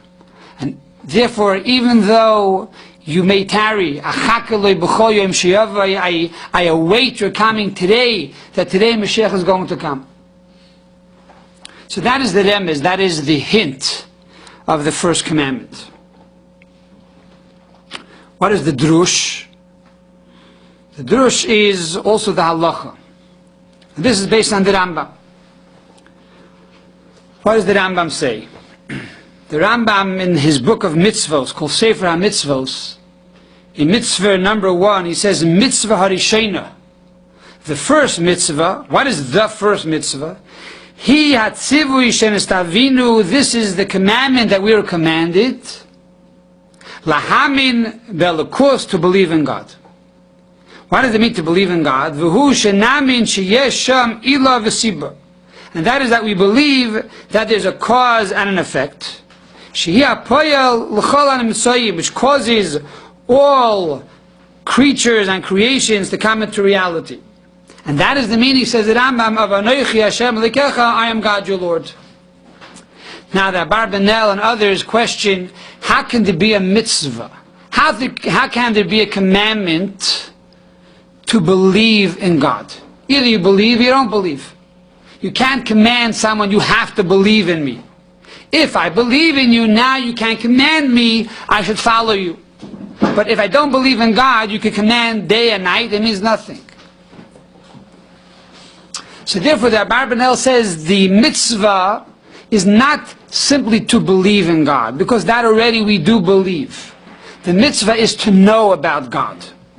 What does that mean? To know that God is the cause of all effects and the cause of all reality and the cause of creation. And this is really expounded upon in the Rambam's later works, which is in the book Mishnah Torah, or the book called Yad HaChazaka. And there the Rambam says that the first mitzvah is Leida, to know sheyesh sham elokah, that there is a God. To know means to contemplate on the greatness of God, how God created the world and how the world came into being. And as the Rambam himself expounds in chapter 2 in the laws of Yesod HaTorah, he says over there, Hakel hanichvad v'hanoira hazeh, this awesome and this honorable great God, mitzvah al-avoy, it's a mitzvah to love him, u'liyira, and to fear him. And it says, love God with all your heart, with all your soul. And how does a person come to truly love and fear God? So the Rambam now goes on to say in chapter 2, law number 2, B'shah sheyizboinein ha'adam, when a person will contemplate and meditate, b'masav u'beruav, in God's creations and in God's creatures, hanefloyim, that are wondrous, and gedolim, that are truly gigantic, the sun and the moon and all the stars and all the galaxies, and you'll see God's wisdom, that there's nothing that is comparable to God's wisdom in the world. No scientist, no invention, no mind has ever contemplated the intricacies and the details of creation. And there's no end to this world. It goes on for light years. Miyad, immediately, he will love God, and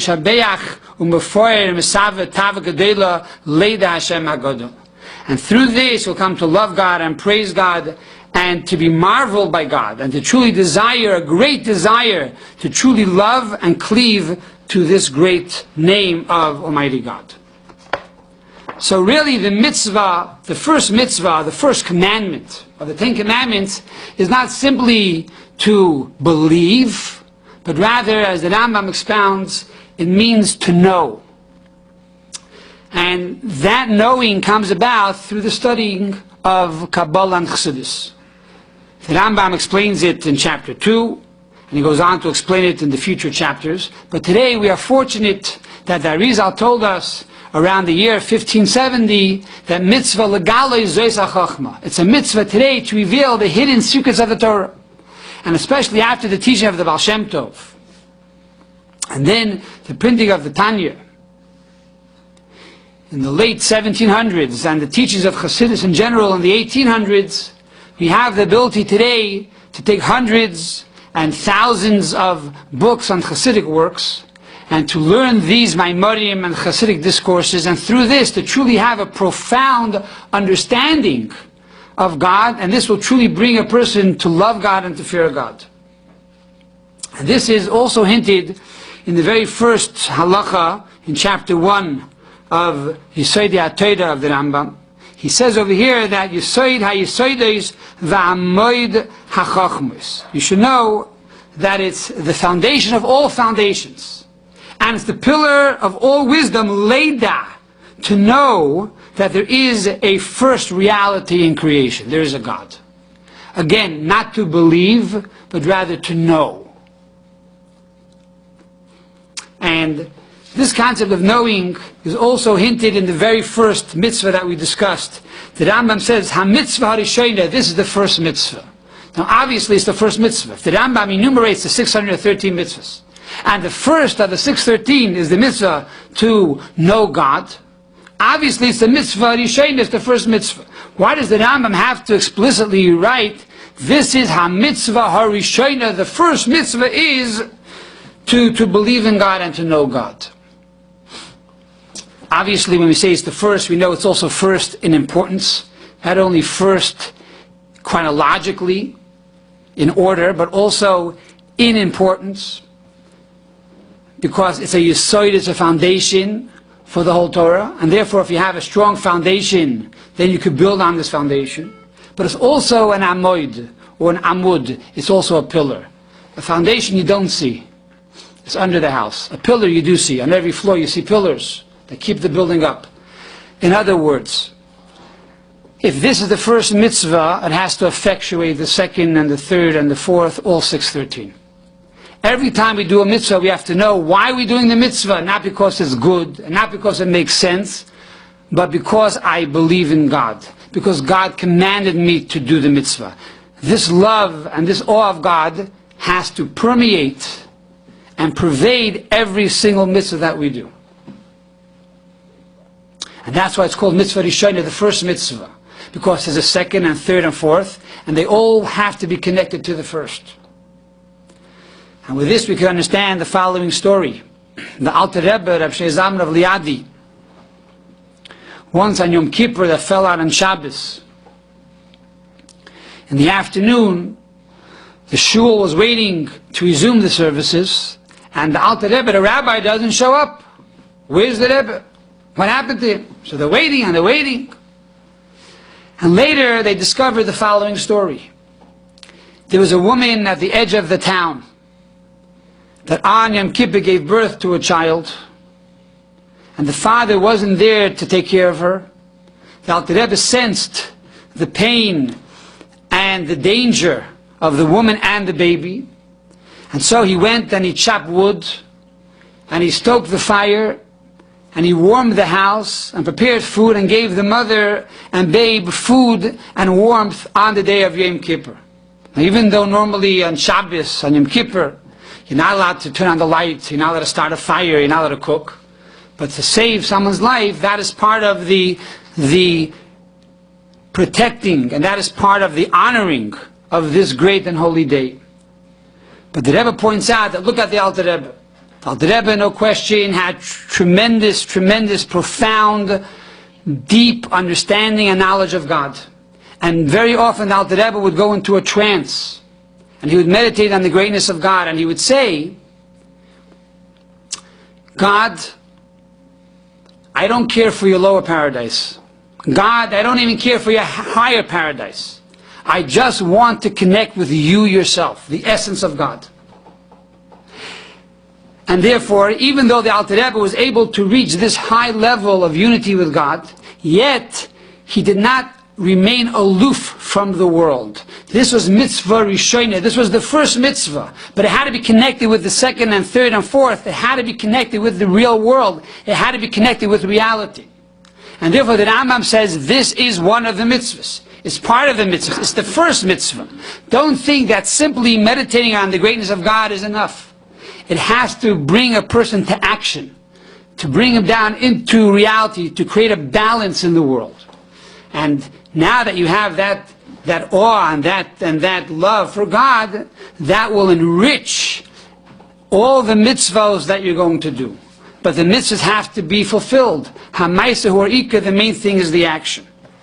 So this is the way the Rambam looks at the mitzvah or the commandment of Anochi Hashem Likecha, I am God your Lord. We now move on to Soid, the esoteric level. The Arizal tells us, that Isaac Luria tells us, that the first commandment starts off with the word Anochi. I am God your Lord. He asks a question, why does it say Anochi, not Ani? Ani is I, and Anochi is I. So he says, Anochi is also an acronym. And it stands for Ano Nafshi Kesavis Yehavis. I, my soul, have written and given you the Torah. In other words, God is telling us, in the Torah, just like an artist signs his name on the bottom of the picture, or her name on the bottom of the picture, so too, how do we know God wrote the Torah? So in the word Anochi, God tells us, I am the author of the Torah. I am the artist of this brilliant work. Now the question comes to mind, if that's the meaning of Anochi, why do we need Kabbalah? The Gemara itself tells us this. The Gemara itself tells us the meaning of Anochi is Ano Nafshi Kesavas Yehavas. In the Tractate of Shabbos, page 105, side 1, the Gemara says that. That is the meaning of Anochi. So what did the Arizal come along? What is the insight that he's giving us? So the answer is, according to the Talmud alone, Ano Nafshi Kesavas Yehavas means I am the author of the Torah. Comes along the Kabbalah and says it's more than that. It's not only that God is the author of the Torah, but Ano Nafshi, I gave my soul, my essence is in the Torah. If you want me, says God, learn my Torah. I am found in the Torah. On one hand, God is infinite. God is beyond time and space. He is not limited to any letter or any crown of any letters. Yet, at the same time, if you want to be able to grasp the essence of God, there's only one way to do it, and that is by studying God's Torah. For God took His essence and He put it into the Torah. And that is why the first word of the Ten Commandments is Anochi. God says to the world, you want me, you love me, you want to grasp me. The only way you can grasp me is by learning my Torah. I am beyond time and space, I'm beyond intellect. But I know nafshi kesavas Yehavis. I put my infinite wisdom and my essence into the letters of the Torah. Study the Torah, and then you'll have the ability to truly grasp and to truly unite and become one with God. And that is what the prophet tells us. He who is thirsty, let him drink. I need the prophet to tell me to drink if I'm thirsty. That's a prophet. A doctor can tell me that. My mother can tell me that. And by now we know ourselves, if we're thirsty, we should drink some water. What is the prophet telling us? The prophet is saying, if you are thirsty for spirituality, you will not find it in the other cults. If you're thirsty for spirituality, you will not find it simply by meditating. If you're thirsty for spirituality, if you're thirsty for God, then you have to drink the waters of the Torah. By drinking the waters of the Torah, that is the way you will quench your thirst, and that is the way you will truly become one with God. So this is the fourth level. This is the level of Soid. What is the fifth level? The fifth level is Chassidus. The Rebbe asks a question, and that goes like this. Anochi, the first word of the Ten Commandments, Anochi is Lashon Mitzri. Anochi is an Egyptian word. And so the question is, why the first of the Ten Commandments? The holiest of all the commandments, when God Himself was revealing His essence to the world, He begins with the word Anochi, with an Egyptian word. There's no other word in the Torah, in Lashon HaKodesh, in the Holy Tongue, that can express God. And number two, the question we asked earlier, why does it say, I am God that took you out of Egypt? The creation of the world, ex nihilo, is a greater creation than simply splitting the Red Sea or taking the Jews out of Egypt. It's a miracle, it's a great accomplishment, but how can you compare it to the depth and to the width and to the intricacies of creation? Not only this world, but all the planets and all the galaxies. And yet God says, I am God your Lord, who took you out of the land of Egypt. And the Rebbe says, based on the teaching of Chassidus, that really God, in His opening verse, is telling us what is the objective of the Torah. What is the objective of Yiddishkeit, of Judaism? And why are we here today? And that is Anochi Hashem Lekecha. You should know that the power of the Torah is the greatest power in the universe. It's such a power that even if a person finds himself in Egypt, Egypt is the most promiscuous of all the lands. And etymologically, Egypt means borders and constraints. By learning my Torah, you will have the ability to transcend time and space. By learning my Torah, I will schlep you and pull you out of your muck, out of your darkness, out of your limitations. And I will bring you to a place that is bright, and a place that is beautiful, a place that is peaceful, and a place that is truly holy. So the power of Torah is to bring a person from his darkest and most deepest places of constraints to the most expansive and most beautiful place in the universe. That is the power of Torah. That is why God gave the Torah to the Jewish people. And that's why it says, I am God your Lord that took you out of Egypt, out of your personal Egypt, out of your personal borders and constraints. And that is the meaning of Anochi. Anochi is a terminology of Egyptian. And the reason here is because God is telling us that my Torah is not only for the Holy Land of Israel. My Torah is not only for the holy people of Israel. My Torah is so powerful that it has the ability to shed light and direction and inspiration, even for the lowest of all countries, for the lowest of all lands, for the lowest of all languages. For it's known that Egypt, according to the Torah, was called Ervas Ha'aretz, the nakedness and the most promiscuous of all lands in the world. And therefore, God starts off the Ten Commandments with Anochi, a word that is Egyptian, to tell us that the objective and the power of the Torah has the ability to permeate not only the holy places and the good places and the bright places, but the objective of my Torah, says God, is to permeate even the darkest places. Even Egypt should know about God. Even Egypt has the ability to be transformed and to be taken out of its limitations and its borders. So these are the 5 different levels of the first commandment of Anochi Hashem Elokecha. And all of this perhaps comes together in the following story. There's a famous rabbi and Hasidic master by the name of Rab Shmelka of Nikolsburg. And once he was asked, Rab Shmelka, he's such a holy tzaddik, he's such a brilliant scholar, why do you travel from your town all the way to visit your teacher, the Maggid of Mizrich? You know all the answers on your own, you can study Torah on your own, you need a Rebbe. You have to go travel to this Rebbe, the famous Maggid of Mizrich. So Rab Shmelka said to his colleague, let me answer you the question as follows. It says in Ethics of Our Fathers, Asei l'chorav, make for yourself a teacher, v'histalik min asofek, and that way you will remove all doubts. What does that mean?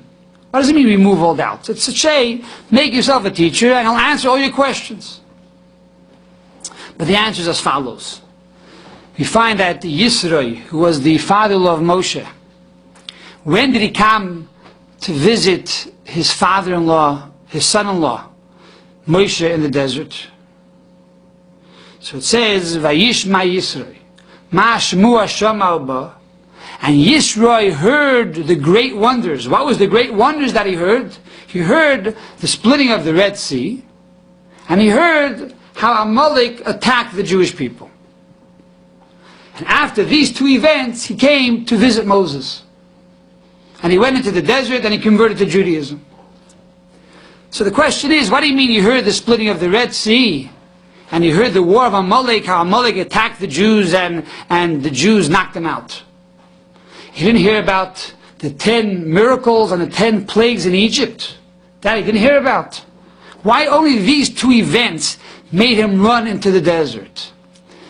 So Rab Shmelka says like this, that Yisroi heard about the splitting of the Red Sea. He saw this miracle. Amazing.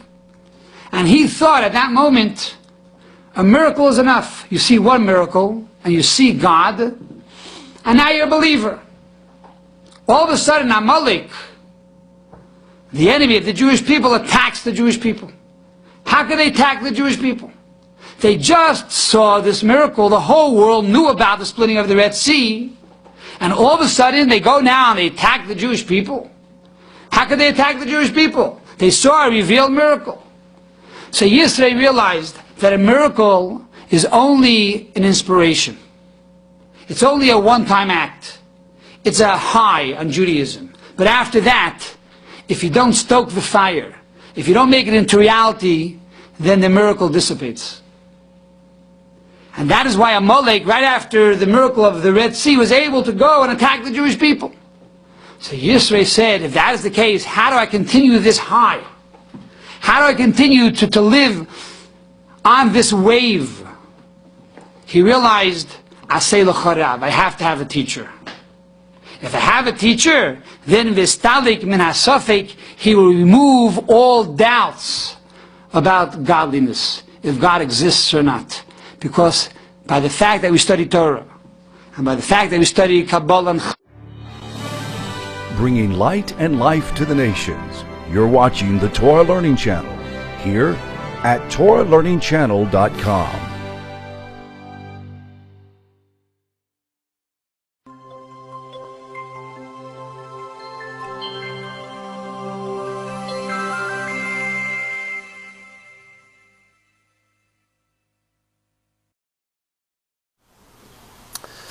Good morning, everyone.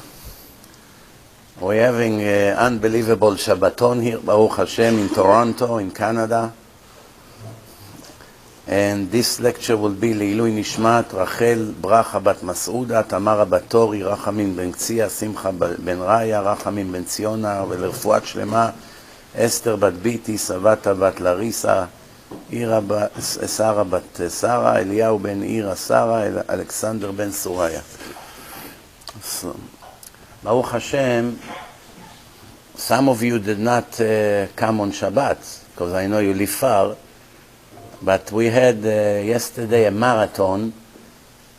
I gave 7 hours of lecture straight. So nobody left home. Everybody stayed here, full shul.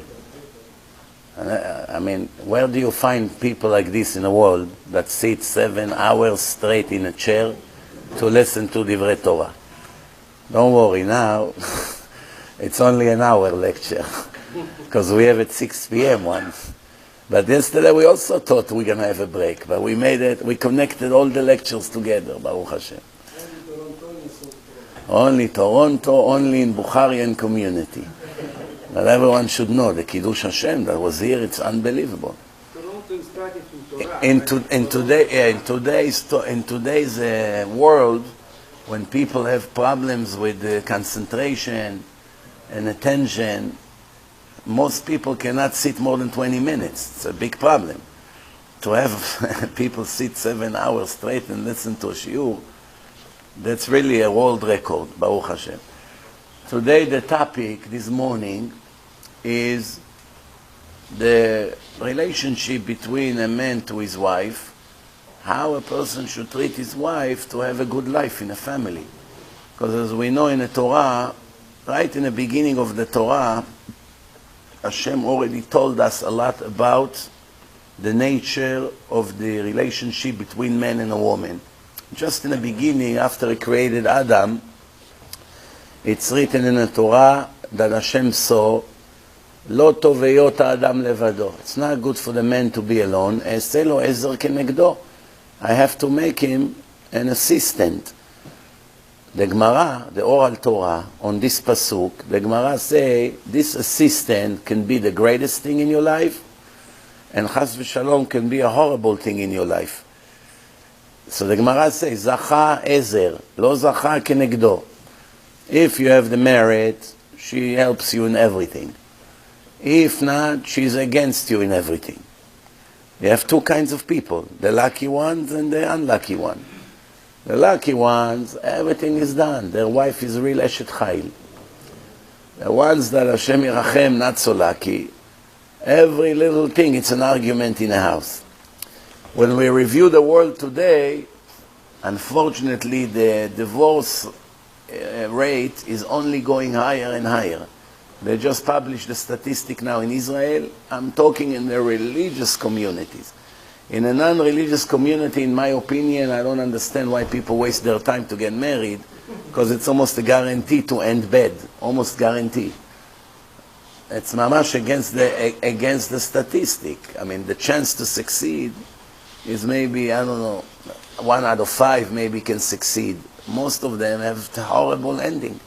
You can see in the court, it takes years to get divorced. They can't handle the cases. If you hire another 10,000 judges, it's not going to be enough to take care of how many divorce cases you have in Israel, and in America it's even worse. But in the religious community, there is an increase from last year of 4.5%. It's a lot. If last year you have X amount from every 100 couple that get divorced, this year it went up almost 5% more in 1 year. What happens if it will continue like this? In 5-6 years, almost everyone will be divorced. So the question is, how do we not go into that statistic? How a person not ending, because divorce, people think divorce it's a solution, but most of the time it's not a solution at all. It only makes the situation worse, because a month later, they realize that now the situation became from bad, it went to worse. It really did not solve the problem. Still deal with the same problems, and now they don't even have a wife. To be alone, it's harder.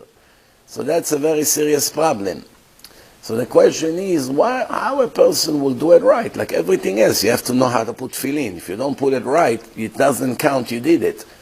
Many shuls I go, I see people, after 20 years, they don't know how to put the tefillin. Like sometimes the tefillin, instead of turning towards the heart, it goes to the opposite side of the arm. It should be facing the heart. Some people put it either standing or towards the left. Doesn't count. Some people put the tefillin on their forehead instead of it right here, where the air starts. It should be on top of the air, not below. Many people never learned the laws of tefillin. They just thought one day to start putting tefillin. They look at people and they put it approximately. It's not fit. The knot in the back, maybe it's too wide, sometimes it's too small. 20 years you put tefillin every morning, you come to shul, it does not count you put tefillin once in your life. Why? Ignorance. You don't know how to do it right, you do it wrong. You do it wrong, it counts 0. Same thing in marriage. You don't know how to behave, you destroy your life. Your children suffer, your parents suffer, everyone around you suffers. So many people suffer because of your stupidity. Stupidity. Why I say stupidity? It's really ignorance. But to be ignorant, you must be stupid first. Smart people do not allow themselves to be ignorant. If I have to pay now taxes, and I have to do the tax return on my own, I'm going to have to learn very, very serious all the laws to know how can I save myself money and not to get into trouble. If I don't know how to do it, I better take a good accountant. Why? Count on his knowledge. Same thing doctor. You need a good doctor. You don't find a doctor in the yellow pages. Why? You need someone good. In every field, you need the right doctor for it. You know? So the idea is that ignorance is very painful, and it costs a lot. Lots of the aggravation comes from ignorance. If a person invests to learn what he does, his life would look a lot better in everything, in Shabbat, in raising children, in conducting business, in emunah, in peace of mind, all these things. Which books to learn, which rabbis to follow. Rabbis are spiritual doctors. You just go to any doctor? No. You have to choose a good one, right? Same thing rabbi, needless to say. If a doctor has to be good, which is only a cure for the body, a cure for your soul is a billion times more important than a doctor for the body. Because the body will be 70, 80 years one way or the other, you are gone. As great as your doctor will be, how many more years to your life he can add? Not that much. But if you're going to have the wrong rabbi, someone that will put you to sleep, comfortably numb, American style, very, very pleasant. You can sit 20 years and listen to how great you are and how much Hashem loves you and you're the greatest thing in the whole world and everybody came to the world to serve you and we are honoring you for putting tefillin 2 minutes a day. Wow, you're such a tzaddik. You can have a rabbi like this that will destroy your soul. That by the time you die, you realize you lived in illusion because you did not touch 1% of your purpose. Or you can have a rabbi that you sit in his class, you go home and you cannot sleep for 2 days because he woke you up to realize how far you are, and a month later you are much, much, much closer thanks to him. And as I always like to say, it's not my idea. That's exactly what the Torah say. In Parashat Acharei Mot, the first Rashi on the parasha, Rashi gives a perfect example.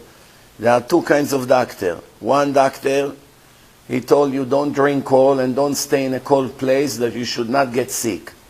And the second doctor told you the same exact thing, but he added one more line, that you should not get sick like Reuven that did it and died.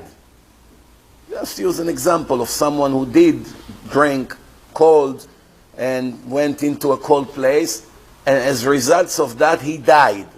Rashi asked, which one of the 2 is a good doctor here? Which one? The second one that told him, be careful, if you're going to do it, you're going to die, that's a good doctor.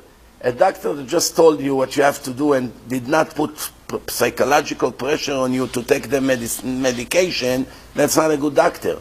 Because doctor, what do I care? I subscribe, take, go to the pharmacy, get your medicine. You take it, you don't care, you don't take it, he doesn't care. But a real good doctor that care about you, he say, listen to me carefully. If you don't take this medicine, in 1 month you'll be dead. Your children will be orphans. Your wife going to sit 20 years lonely and cry. That's what you want? No, no, God forbid. So run right away and take your medicine. That's a good doctor. That's it. The other one, he just want to get paid and that's it. Go. Doesn't care about you. If he care about you, give you the right advice and push you forward. Same thing in life. Everything you do, you need the right teacher. The right teacher will save you a lot of headache. So now, when we see that the marriage institution is going bankrupt all over the world, by the Goyim, there's nothing to talk about. By the secular Jews, nothing to talk about. By the modern Orthodox people, very, very serious problem. Also divorce epidemic. By the ultra-Orthodox people, okay, it's better than all the others, but still there's a lot of improvement needed. So the question is, what are we doing wrong that there is so many problems here? Because if you review the world 50 years ago, secular people, your grandparents from Uzbekistan, from Iran, from Syria, from different parts of Europe, 50 years ago, you did not hear about divorce cases. It was so rare. You can go 20 years, finally you heard one case of divorce. It was mamash it did not exist. Just like cancer almost did not exist 100 years ago. Where did you hear about cancer 100 years ago? It was, who knew what it is? Today, every 5 minutes, you get a message. Pray for this one got it, this one got it, she got it, he got it. What's going on? That means something went wrong in a world that there is such an epidemic. If you don't find the root of the problem, how are you going to fix the problem? You can only treat the problem, meaning if I have headache and fever, if I take Advil, the fever and the headache will go away. But did I solve my problem? No. If I have an infection, as soon as the Advil will wear out, the fever and the headache will come right back. So then I'll take Advil again, and 5 hours later the fever and the pain will come back. It will never end. But I have to find the root of the problem, which is the infection, fix the infection, get rid of the problem. After that, I don't need Advil anymore. The problem today in the world that everyone is busy taking Advil, spiritual Advil. For instance, people that have marriage issues, what do? They come to the rabbi. Rabbi, give me a blessing What? For Shlom Bayit. Shortcut. They come to an important rabbi, Rav Chaim Kanievsky, Shalom Aleichem. Please, can you bless me? What do you want? I want Shlom Bayit. If you really think about it, it's very silly. The rabbi can give you a blessing. He can give you a blessing to have parnasah, to be healthy. But how is he going to give you a blessing for Shlom Bayit when the situation in your Shlom Bayit is 100% in your hand? What is the blessing going to help? If a person doesn't want to do something, and I give him a blessing, is it going to help? He doesn't want to do it. Well, how is it going to help? I bless you that you be Talmid Chacham. He doesn't want to learn. So no, it's not for me to learn. What is it going to help that I bless you to be Talmid Chacham? There are things that are 100% in your hand. Now, what is the key to succeed?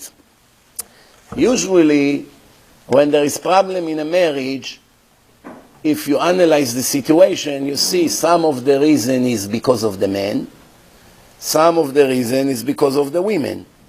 Right? There's always both sides are guilty. It's impossible to find that it's only the man's fault or it's only the woman's fault. Usually both sides are guilty. Not equally. It can be 60-40, it can be 70-30, 80-20, 90-10. But both sides have something to do with that. If the man is not good and the wife answers him and she adds more anger to his situation, she's also partially guilty.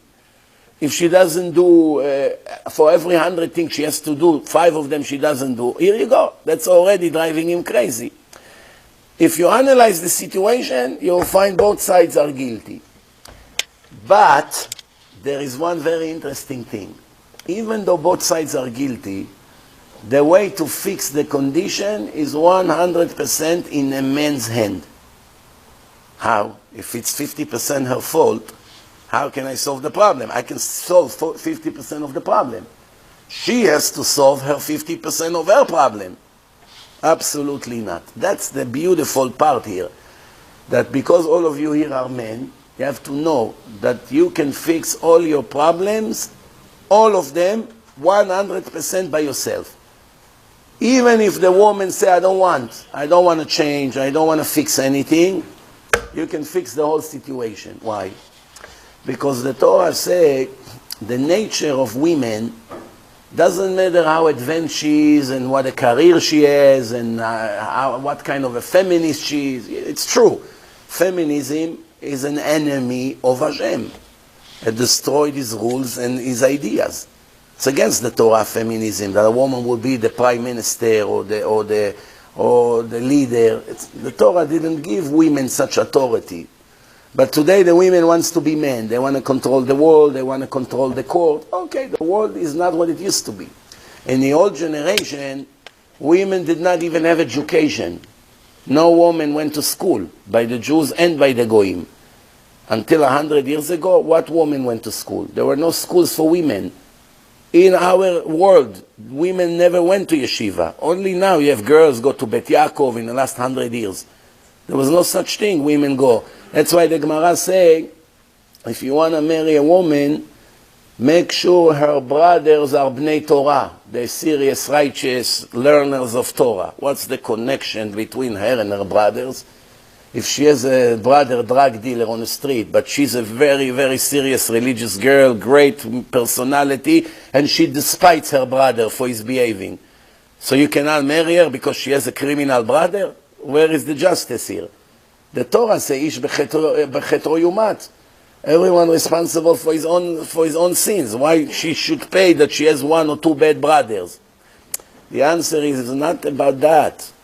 The Gemara want to teach you something important. Women, since they don't go to school in the old days, where they can learn Torah, halacha, modesty, how to behave, how to cook, how to check the food for worms, where can they learn all these things? Only from their brothers. Because the brother comes from yeshiva, they sit home and learn, so they hear Torah in the house. So if she has brothers that come home and learn Torah, marry her because she knows a lot of Torah, because she has brothers that are learning Torah. But if her brothers are in the street and they don't learn Torah, she doesn't know Aleph Bet. She doesn't even know how to read and write. You want this kind of wife? She doesn't know anything from her life. She has to sit with her kids to explain to them Aleph Bet in her homework. She doesn't even know how to write her name. That's it. But today it's not relevant. Today it doesn't matter who their brothers are. You have to check the girl, because she doesn't need her brothers to know Torah. She goes to Bet Yaakov. She goes to good schools. She knows enough. You have to check who she is. Of course, the family is important. After all, you have to sit with his brothers in a table in holidays, and the parents, and you have children. You don't want your children to get bad influence. It's important. But it's not the main thing as it used to be. So now, the Torah says that the woman reality is ve'el ishech tshukatech v'hu yimshol bach. No matter how advanced she is, the nature of the women is the same nature. Hashem did not change the nature of the world just because women wants to be men, or some men wants to be a woman. The nature of the world is still the same nature of the world.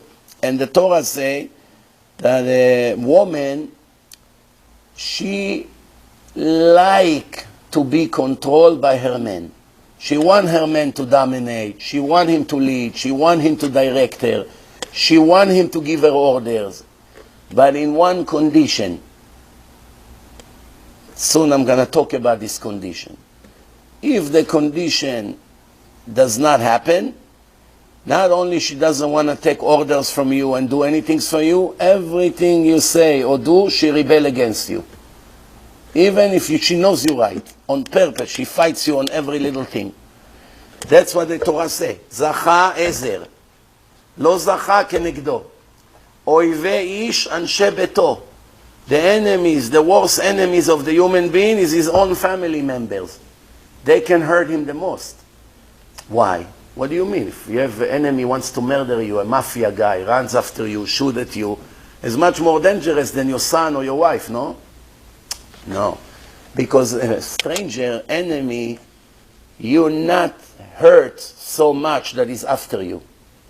But if your own child come to kill you, or your own wife rebel against you and destroy your life, that's much more painful than a stranger. This is what David HaMelech writes to Achitophel. I brought you into my bedroom. I shared with you all my secrets, and you stuck a knife to my back. The pain is 1,000,000 times worse than someone you trust and you bring into your own bedroom and you tell him all your secrets and you behave open next to him, and he's the one who put the knife in your back, than a stranger or a competition in a business. From him you're not offended, you're not hurt, it doesn't kill you, because this is the way of the world. There are always enemies out there. But when someone from your own home get up to fight you and to destroy you, that's a killer. Just the fact that someone wants to do it before he even tried, that's already a killer. Look what happened to David HaMelech, his son, Avshalom. He came from Eshet Yefat Toar. He married a pretty Goyar, converted her. How much problems he had from his children because of that. David HaMelech, one of the biggest tzaddikim in history. You see, there's no difference. Tzaddik, Rasha. You do something that Hashem doesn't like, you pay the price. That's it. Yeah, such a tzaddik. He did so many wonderful things in his life, such level of emunah, wrote Tehillim. Give him a discount.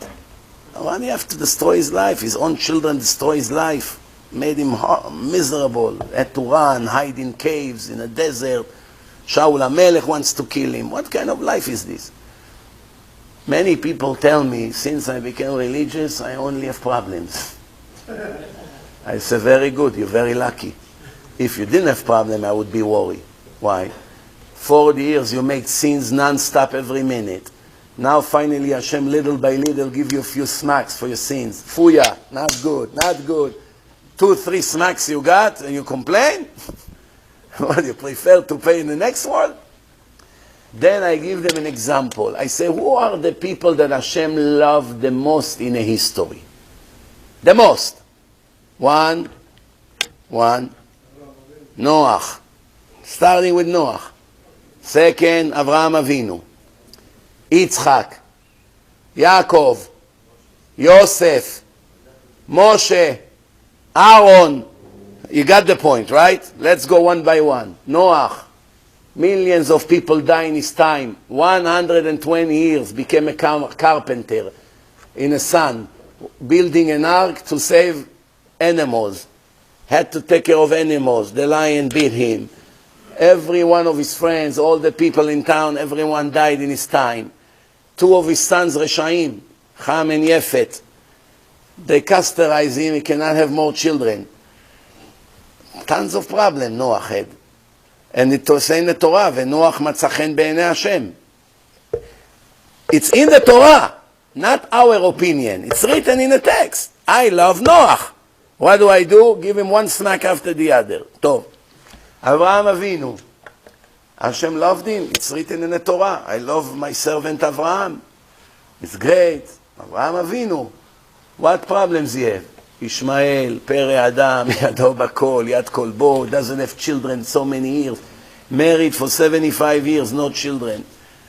Suffering, age 99, still don't have children. Going to war, all kinds of problems. Avraham Avinu. Yitzchak, have a Sav, Pere Adam in your home. The Gemara says if you have a son like this, one, you have 10 children. One this bad, it's like the war of Gog and Magog. Worse than Gog and Magog. Gog and Magog means 2/3 of the people in the world will die in 12 minutes. The Gaon Mivilna wrote. 5 billion people will die. One son that goes against you, go against Hashem, go against the Torah inside your home, is worse than Gog and Magog. Meaning, if they ask you, what would you prefer? That your son will go off the derech and become a criminal and a drug addict and destroy your life and make you embarrassment everywhere you go? Or you prefer that the world will have a war, Gog and Magog? Let the world burn, I don't care. I don't want a son like this. What's the comparison? You want billions of people to die just that your son won't be an animal? Yes, because the pain is so much, the person cannot take it. That's if he's normal. Some people don't care about their children. They have kids and they throw them away. You know how many hundreds of cases like this come to me every year? My father abandoned me, my father neglected me, my father, I never saw him once in my life. Before my mother gave birth to me, he already ran away. Stories I cannot believe. So, Yitzchak got Esav. Yaakov, Hashem loved him the most. He had the most difficult life. His son Yosef disappeared. So many years, was 17, he is gone. Until age 30, he didn't see him. Dinah, his daughter, was raped by Goy. Ask me, people, what would you prefer? That your daughter will be raped by a Goy and you live, or that you die and nobody will touch her?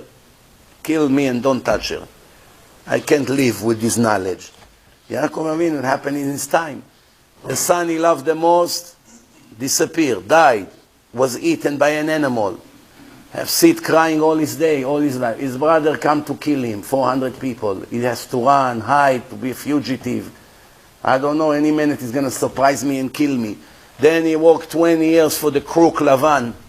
20 years he takes advantage on him. 20 years to be a slave of a crook like this idol worshipper. Yaakov Avinu. Then there's nothing to eat. He has to go to Egypt, to live in a foreign country. Non-stop problem. But the Torah says there's nobody Hashem loved more than Yaakov. Yosef a tzaddik. Hashem loved him. Big tzaddik. They threw him with snakes into the pit. Went to jail for 12 years over there in Egypt with the worst people on earth. They put him in jail and he's innocent. Sitting 12 years in prison, innocent. Imagine this. So if the people that Hashem loved the most, they had such difficult life, that means it's good. It cannot be bad. The Torah says, Et asher yoav Hashem yeyasro. If I love you, I'm strict with you. If not, I let you go. What does it mean? Life is easy going.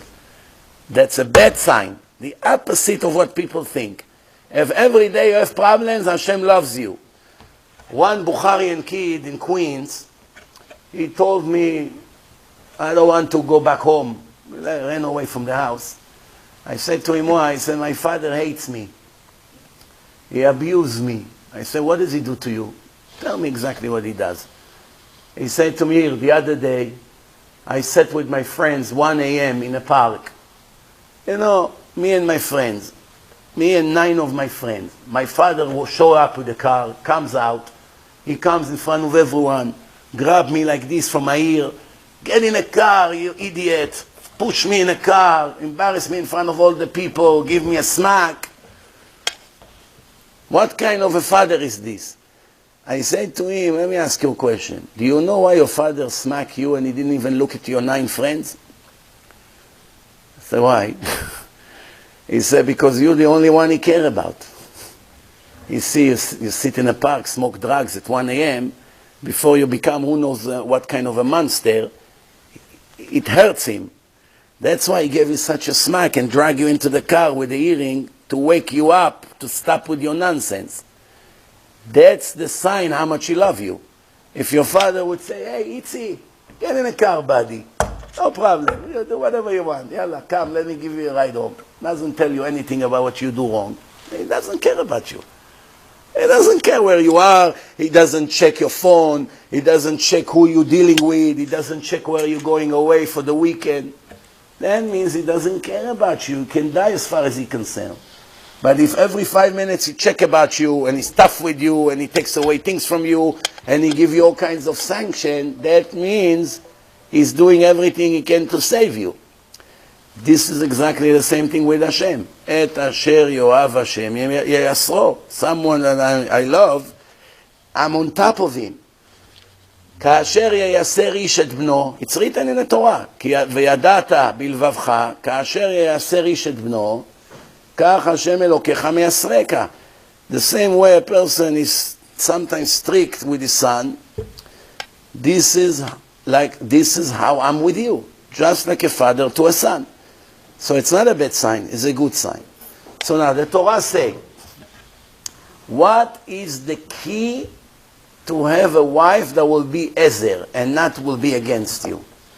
The answer is, rule number 1, you cannot be a Gestapo police on your wife. She's not your servant.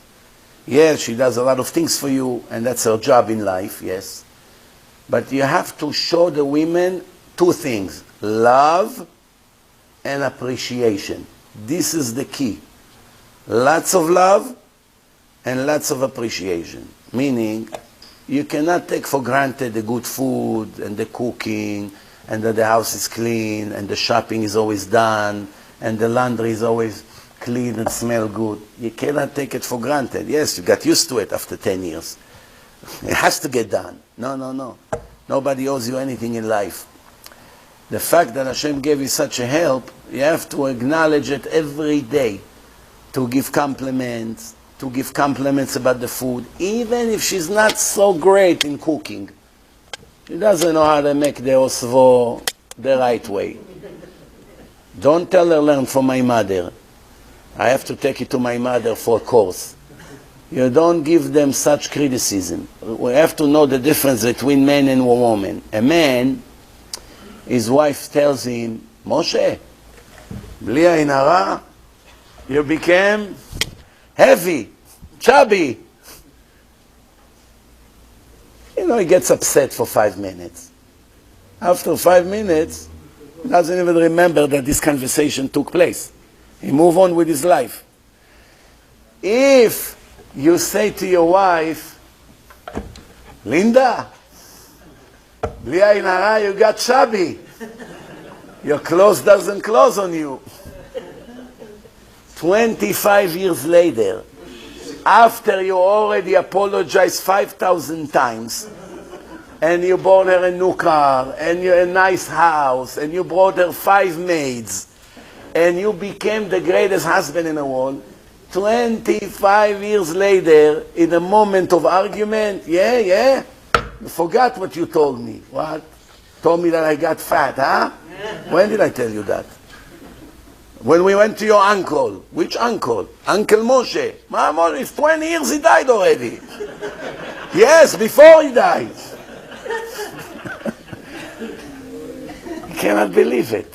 People come to me for the problem. All of a sudden she pulled something he told her, 2 days after they got married. But they already have white hair, these people. She still remember it. It's unbelievable how everything you tell her is recorded forever. Cannot delete it from that computer. A woman and a man, it's two different computers. By the man, it's very easy to erase the viruses. By the women, it's some virus, it never get erased. It can never get erased. Now, you can be very tough with your wife and not nice, but you can buy her a beautiful mansion and a fancy car and bring her maids and give her tons of money and jewelry and all kinds of things, and she's always depressed and upset. Or you can be, you don't have money, small house, no maids, no nothing, but she's smiling, happy and satisfied every minute of her life. Why? Because you speak to her every day. You're the best, you're the greatest, how lucky I got. How I don't know what I did to deserve you, this, that. That's better than 500 Mercedes and 50 mansions. If you bring her one rose that cost you $2, one rose, $2, give her a hug and tell her, this is to show you what I think about you. You made her weak. All week she smiled like, wow, she's in the moon. You bring her a nice minivan, brand new $50,000 you just paid, but you're tough and nasty and make comments and you're sarcastic about things that she say. Give her 50 cars like this. She's killed inside. She's burned. That's the nature of women. Good word is better than any material gift. What can be better than that? So cheap. You don't have to even spend money. Just show appreciation. Best food. Best everything. The stories about Rabbi, the wife, 6 months made him tea. Instead of putting sugar, she put salt. By mistake. Salt, sugar, it looks the same. 6 months he drinks the tea and he doesn't say a word. One time he left a little tea, let me finish it. She drank it, she almost vomit. What? I've been putting salt for 6 months. Why didn't you say anything? They don't want to upset you. Big deal. It's not upsetting. Sensitivity to his wife was so high. There used to be a rabbi, Rav Simcha Levin, the rabbi of the prisoners. He went with his wife to the doctor. He said, "Doctor, our leg hurts." Our leg, meaning she has pain in her leg, I cannot sleep at night. Why? Because they understood the connection. Now, it's very interesting, because you know in the Torah, it says that a person is incomplete until he finds his other half. Two souls become a perfect match. After something like that, the person does not have a complete achievement before he finishes to unite together with his other half. That's what the Gemara says. Lo tov heyot ha'adam levado. Even a person that his wife died, lo alenu, is already 65, 7 years old, still have to get married. It's not only for intimacy. So I cannot function anyway. What do I need a wife for? I don't have Yetzer Hara anymore. I want to learn Torah. Wife is headache. Come here, go there, go buy me this. Come here, be with me. I'm alone. I don't need this. Let me sit and learn. It's finally I have my children all married. She is in heaven. Let me now sit and learn 20 years until I die. No, he has to get married. Lo tov heyot ha'adam levado. That's what the Torah says. Even to older people, not only to young people, obviously. Okay, now, one other thing is, besides not insulting and throwing words and show a lot of appreciation, a person has to show also love. Love, you know, you have to show your love. Some people are cold as ice. Especially people that came from Europe, it's much harder for them to show empathy and warmness. Because in the nature of the European is much more cold than the nature of the Middle Eastern. The Middle Eastern, they all the time, kisses, you come, you see family, 500 kisses. Wow, kiss here, kiss there, mwah, mwah, all day. Wow, my Shem Yirachem, how many kisses a day? Yeah. Why? That's the nature. Everybody kiss everybody.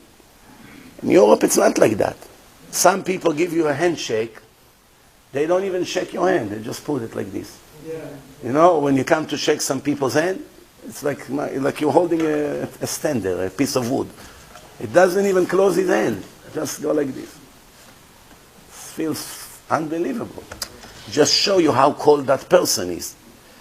I see sometimes that like if I go to a certain place, if I hug my young kid, right away he looks around to see if his friends saw it. If they did see it, he gets very embarrassed. Why? Because his friends, it's not the nature that their parents will give them one hug in 30 years. It's not in their nature. They can't even give a hug. I sometimes come to hug European people, right away they turn to the side, their body language. They can't even handle a hug. Like, oh, I love you, I missed you, give me a good hug. It's the nature of the person. Nothing you can do about it. But by the kids, it's right away he looks, wow, if my friend saw it, what an embarrassment. Why don't kiss me near my friend? Why is it? The nature of a person. That's not going to work. In a relationship, you cannot be cold as ice. You know how many women come and say, my husband is not a bad person. He gives me everything I need. But he's like a roommate and a sponsor. That's it. He never told me once in 20 years, I love you, or I missed you, or any compliment, or the thing you bought is so nice. Never. Why? Because it's cold as ice. This kind of people must work extremely hard to open up and to show love, even if it's fake love. Even fake love works. Fake love also works. Why? Because מתוך שלא לשמה בא לשמה. The woman would say, at least he's trying. I know it's fake, but at least he's trying. She will appreciate it. Rabotai, like I say to you, one word can cause you 20 years of suffering. One word. With women, you gotta be extremely careful. After you say it in a moment of anger, there's no way to erase it. With your friend, in a moment of a heat, you told him something, the next day you apologize, I'm sorry, I got angry, I didn't mean it. Okay, no problem, buddy. Finish. It's not going to work like this. Now remember, even if your wife is the biggest witch in history, and she's an evil person, and she's very arrogant, and she has a dirty mouth, and she is ungrateful, and she doesn't appreciate, and she gives you all kinds of sanction, and she burns your life and your money, and she's not a good mother, in 3 months you can turn her into an angel. As she is. You don't even need cooperation from her. You have to make some changes and you see how she changed. I'll give you an example. One guy, very cheap, very, very cheap, he came to the rabbi and said, Rabbi, I want to get divorced, but there's a problem. I was stupid when I got married. I wrote too much money in a ketubah. How much you wrote?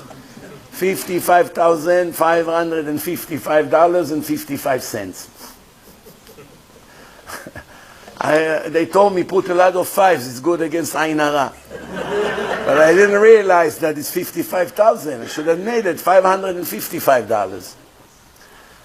So the rabbi said, so what's going to be? How do I get rid of her without giving her the ketubah? Teach me, you are my rabbi. The rabbi said, there is a way. In 2 months, we send her express to Olam Haba. How? You have to make a vow, a neder, of something that you know you're not going to do. Like, for instance, you build us a shul for $2 million. We need a big shul. $2 million is going to be the cost to build it. Make a neder that you're going to build us a shul. The cheap guy almost got a heart attack. Just heard, build us a shul. He said, no, don't worry. Just hypothetically speaking. We know you're not going to give even 10 cents. We know, no problem, don't worry. But because you're not going to keep the neder, the Gemara in Nedarim say, בעוון נדרים מתה אשתו של אדם. If you make a vow, the wife of a person pay the price for the stupidity of her husband. Since you're not going to pay the neder, 60 days from now, it gadal v'yadash v'rava. Guarantee, Rabbi? Guarantee, you're not going to have to pay the ketubah. Okay, good. Give me your hand. Yalla. Make a neder, you build us a shul. Okay, no problem. Now, since she's going already to Olam Haba in 60 days, let me give you an advice. You don't want her to go to Olam Haba angry at you. It's not good. She's going to stand in front of Hashem, start complaining that you... For these 2 months, give her everyday compliments, buy her flowers, buy her perfume, give her your credit card, take her to a restaurant every other day. Let her live the world happy. Like this, you'll never get punished after that. She's not going to say anything bad about you to Hashem. Good idea, Rabbi. Compared to 55,000, I'll spend $1,000 on her. Okay, it's a good idea. Make sure, no criticism, only how great you are, how pretty you are, you're amazing, what a cook you are. But Rabbi, she abused me, she cares me, she hates me. How can I tell her I love you? It's only for 2 months. Yalla, put the show. You promise? Yalla, give me your hand. No problem. Now he comes home. Here is your food. Wow, thank you, honey. Such great food. Psh, you worked so hard for it. Eat delicious. Is this my husband? Cannot be. Then after that, honey, take my credit card. Maybe you need some things. Go buy something. Mom? You have a twin brother and I didn't know? Is it you? It's me, yeah, why not? Why, it's not fair, I didn't appreciate you enough. Here. Next morning, he comes, flowers. Look, I got you flowers from Costco. I'm not going to go to the florist. It's double on the price there. Then he brings her perfume from Chinatown. It looks like the original, but it's doesn't tell her about the dirt on the house, anything. Wow, the house looks so great. What do you mean great? Look how much dirt on the floor. Who cares? Don't work hard. You need a cleaning lady? Sylvia, come. Can you clean the house? No problem. She stopped cursing him. Now she tried very hard. She put the dinner, she put dessert. She's starting to change. After a month and a half, he ran to the rabbi. Rabbi, emergency, emergency. Where are you? I'm here. Come, I have to talk to you. Rabbi, I want to cancel the deal. What do you mean? She's not the same person. You don't understand how nice she became. Chas v'shalom, if she goes to Olam Haba, what's going to be? The rabbi said, wow, now you're telling me? There's nothing we can do. What do you mean? Cancel the neder. No, it's neder for tzedakah. You don't cancel. Well, it's not. You must pay it. $2 million? You're crazy? What, do you want her to die? It's either this or that. That's how the community got a new shul. The rabbi knew what this fool did not know. That the way to turn a woman into an angel, even if she's the biggest witch, is to treat her in the nicest way. And she will adjust, always. No matter how bad she is. You're going to get into her heart in the end. That's what most men don't know. They see the wife is rebelling against them, give them hard time, doing on purpose thing to get them angry. So they go war head to head, a war. She does something, he answer, she answer, he answer, she answer. It never ends. Only escalate, and problems, and police, and 911, and disrespect. There are a few more things. The Torah says, once you get married, your wife becomes the most important person in your life, not your parents.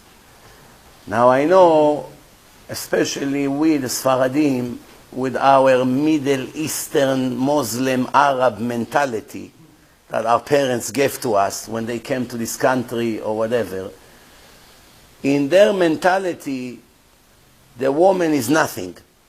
Like the Arabs. By the Arabs, the women have no right, no nothing. Until a few weeks ago, they couldn't even drive in Saudi Arabia. They can vote, they have no say. In the Arab world, this is the way they treat women. They beat them up. All these thousands of Jews that married Arabs in Israel, almost all of them broken face, broken arms, hospital day and night. They beat them up like crazy. You know, so the idea is that you have to understand that your wife is not your servant. You have to give her, you have to treat her like a queen, like the Gemara say, to love her more than you love yourself, respect her more than you respect yourself. אוהבה כגופו ומכבדה יותר מגופו. Give her more respect than anything you can imagine. But not only that, you have to know that the moment you got married, your wife comes before your father and mother. And that's one of the main problems in marriages today. That the man gets angry that she does not want to bow down to his father. Whatever the father, the chief of the family say, she doesn't like. I don't want to be in Pesach in Florida. I want to stay home. Or I want to go to my mother. And he gets angry. What is this? Everything my father say, you always say no. Your father is very important. You still have to respect him. But the Torah told you the rules. ועזב את אביו ואמו ודבק באשתו. What are you going against Hashem? Hashem told you the rules. Your father is an angel. Bought you a beautiful house, bought you a business, gave you $1 million cash, bailed you out from all your problems. Kiss his feet. But if your wife and your father are now in different things, she wants here and she wants there, you must go with her. You don't do it, you go against Hashem. If you get it to your head, then most of your problems will go away because now you follow the rules. Not only that, if you see that your parents and your wife do not get along, move very far away from them. That they won't come to your house. Once a year, it's enough.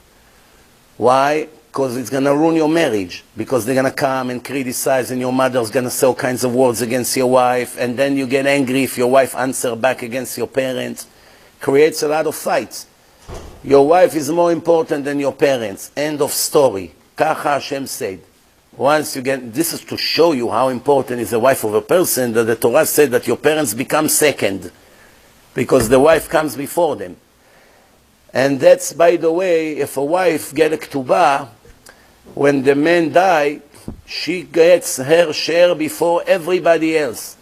The children, the sons, they only come second. First, you pay the first money to her. After that, to all the other people. To show you the importance of the wife. The future of the family and your children is in the hand of your wife. If your wife will be happy because you give her a lot of compliments and you never criticize her and you don't put her down and you're not violent with her and you don't do horrible things, then your wife is happy and smiling and she's not depressed and she's not sad and she's not upset and she doesn't take her frustration on your children and your children grow happy. Many children are messed up because the wife abused them. The wife abused them because she has nowhere to take her anger out, that the husband destroys her mentally. So who she's going to take it out? On the poor children, screaming like crazy. Enough, why are you screaming at the children? Who am I going to scream at? Hashem? You brought me to, I'm insane already. So she take her anger on the poor children. This is 100% your fault. You're going to pay the price. The children get messed up is because of the way you treat her. You have to be very generous with your wife. Never check the credit card bills. Don't make comments. It's enough from time to time you tell her, look, we're not doing so great financially. Please try to do as much as you can not to burn not necessary expenses. That's it. But whatever she buys, just pray to Hashem to find you the money to pay the bills. Give her the cash put it in a box. I trust you. Whatever we need, buy. Don't go like crazy. Wow, look how much you spend. Look this. Why you bought these shoes? What? That's not what Hashem likes. He hates it. You have to have emunah in Hashem. The Gemara say, you want to get rich? Make sure that you make your wife happy. And in today's world, how a wife will be happy? She likes shopping a little bit. Every woman today has the same therapist. What's his name? Amazon. Dr. Amazon. That's the therapy of the women today. You come home, Amazon here, Amazon there, everywhere you go, boxes. That's my therapy. What can I do? Okay. Don't say anything. Make her happy. This is a little token for appreciation. One more thing. A person should do everything he can also to help in the house. Even you walk outside, you come 6, 7 in the evening, you come home, you're tired. It's good if you help to put the kids to sleep or to give them shower, or you sometimes in the middle of cleaning for Pesach, you take them out of the house to some restaurant. You have to show you care, even though it's not your job. It's true. It's her job to take care of the children. But it's a very nice thing that you help. The more you help her, it shows that you care about her. If you are at work, you call her from work 3, 4 times a day. I missed you, what do you do? Don't be like these people when the wife called them to talk a little bit in the middle of the day. Why are you calling? Don't you know I'm busy? It's a crazy now, it's very busy day. Why are you calling? Don't call. It's very bad. You cannot talk like this. Most important thing, you have to show your wife that she's the most important person. Meaning, if she has an argument with another woman or something in a community, even if she's wrong, you have to back her up. I'm with you 100%. Doesn't matter. I'm with you. Even if you made a mistake, I'm 100% backing you up. Why? Because if you go against her, it's your end. She will never forget it, that you did not support her at the time that she has an argument. Because remember, between women there's a lot of jealousy. And when you take the side of another woman, wow, that's a death sentence for her. Even if she knows in the back of her mind that she's the one who's not fair, it will take her 2-3 days to come and say it.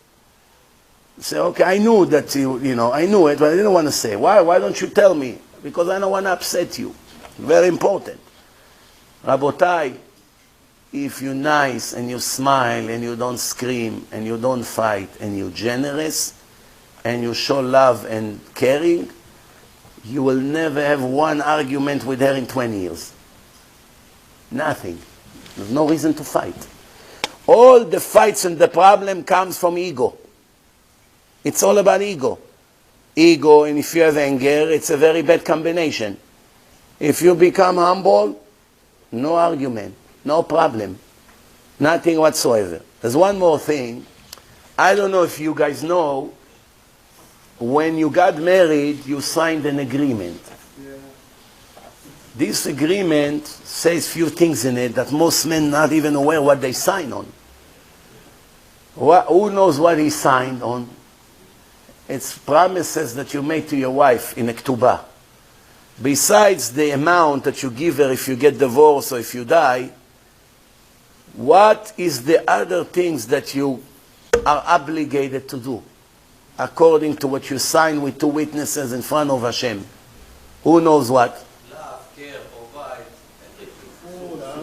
So you have to give her a place to live according to your ability. You're very rich, you get her a nice, comfortable home. You're poor, you live in a basement somewhere. She knew that you're poor, she married you, that's it, that's what you get. Second, you have to give her clothes to wear, also according to how much you can afford. If you're rich, made in Italy. You're poor, made in China. But you give her something to wear, okay? And you have to give her food to eat. Food, drinks, whatever she needs. And the last thing you have to give her, intimacy, according to how much she needs. Everyone is different. Some women are cold.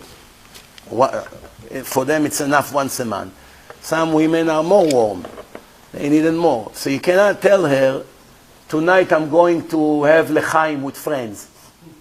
Itzi got promoted at work, he invited us for lechaim. You cannot do it. If she waits for you at home, and now she's available after mikveh, all these things, you must go home. This is your obligation. If you don't do it, it's like you didn't put tefillin today. It's a sin from the Torah. It's like eating chazir.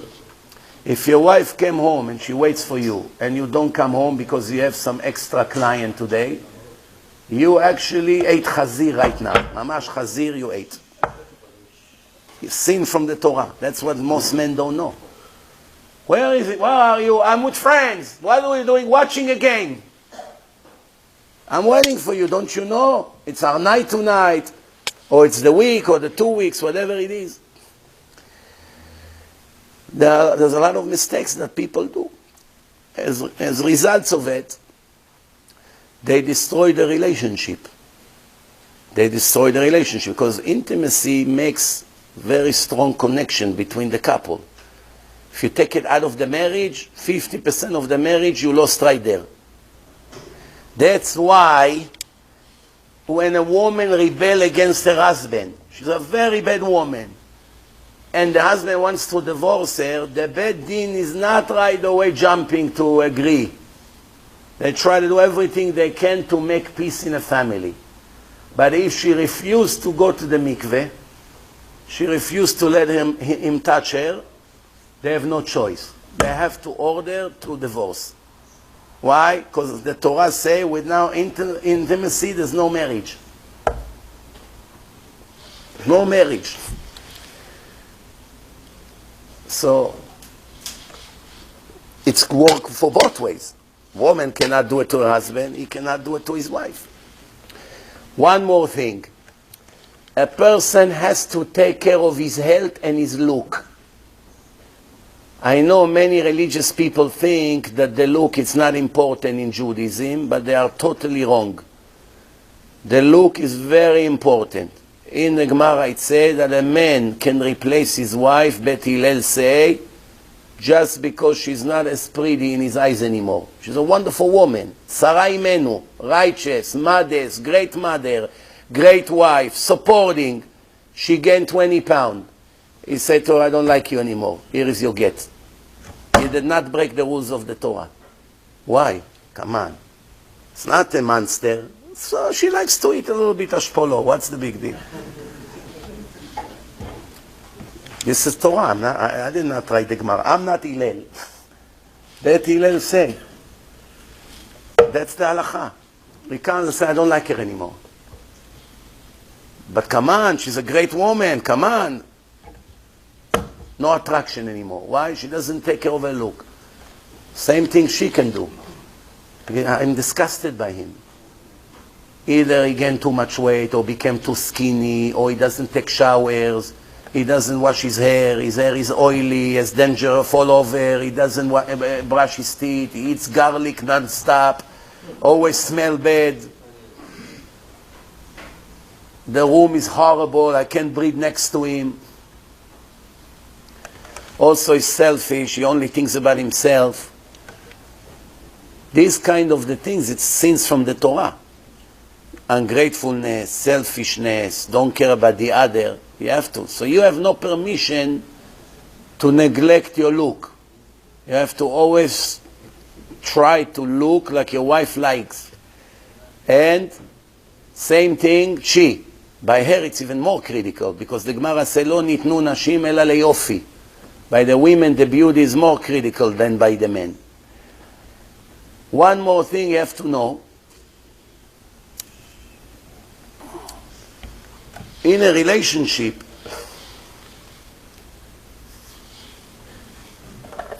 one of the ways to make the woman want to work on her beauty and want to look good is when you give her a lot of compliments. Let's say she lost 2 pounds. Big deal. What's 2 pounds? She still needs another 200 pounds to lose. She lost 2 pounds. She said, Moshe, I lost 2 pounds. Wow, amazing. Let's drink l'chaim. Kol hakavod, you're trying, you're doing. Very important, Rabotai. The look in Judaism, it's important. It's important. In the Gemara, I can show you many examples. The Gemara say, Choni HaMa'agel had a grandson. His name is Abba Chilkiah. He speaks to Hashem 5 minutes and the rain comes down right away. Do you know a rabbi like this in the world today? Go to the biggest rabbis in the world. Rabbi, bring us rain in 5 minutes. We didn't have rain for 6 months. Get out of here. What, are you making jokes? This is the way he was. He prayed, 5-10 minutes later, rain comes. The Gemara said that the rabbis from the Beit Din walked with him to his house, and his wife came out all dressed up to welcome him in the street. And the rabbis told him, why your wife comes out so dressed up, middle of the day like this when you come back from work?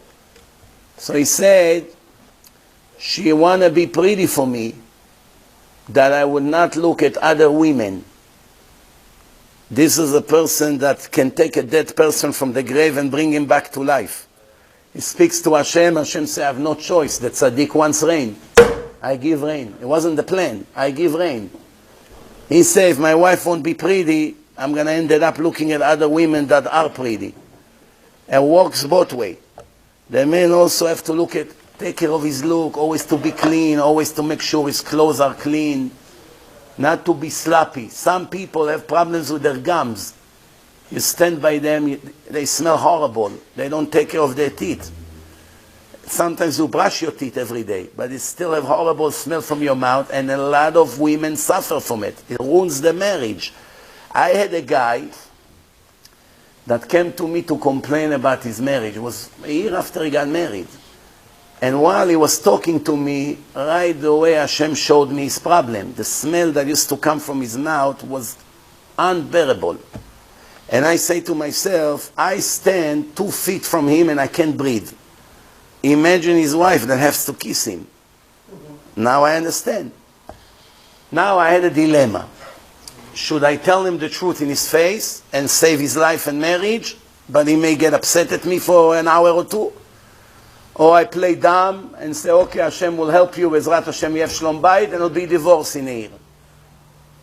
Did I have a choice? I have to save his marriage. I told him, I'll tell you how your marriage is going to be successful. He said, what? I said, go to a dentist. Tell him to check your gums. He looked at me like, Ma? What? Tell him to check your gums carefully and to take care of your gums. You have problem with your gums. What do you mean? What, you a dentist? Believe me, I don't need to be a dentist to know that's the problem. Make sure you take care of it. Why? Say, because the gums, if you don't take care of them, they send bad smell outside. And don't ever eat onion, don't eat garlic, don't eat chilbe, don't eat these things. Make sure you take a shower every day, and in the summer, twice a day. Make sure you wash your hair, you shouldn't have dandruff on a jacket, not oily. Take care of your skin. This is what you have to do. Everything turned around. A few months later, how is business? How is everything? Wow, amazing. Save his marriage. A woman, what? She's a woman. She has to smell this every day? And she's embarrassed to tell him. Sometimes she's embarrassed to tell him. You need someone that is not so embarrassed to tell him the truth. Any questions before we finish? Yes. You mentioned about the nether. When the husband makes a nether and for some reason he cannot fulfill it, maybe his wife will go to Olam Haba. Is it the other way around? No. Don't worry, Hashem doesn't take the wife so much. It's only in the jokes like this. Rega, 1 second. Yeah. So yesterday we had also the video all day. So the wife, she was home. Now I told her, yeah, there is a break between 4 to 6. I will come, you see me, I've been with the kids also. But no, you went marathon. How shall I tell you? So until the evening I come, I was running. I'm running home. I was afraid. Where I was all day. Crazy, but where I was in a good way. I said, I didn't go to discotheques, to clubs, I was reading Torah. I was lifting the Torah, you know, so I tell her, I come here, I give you now.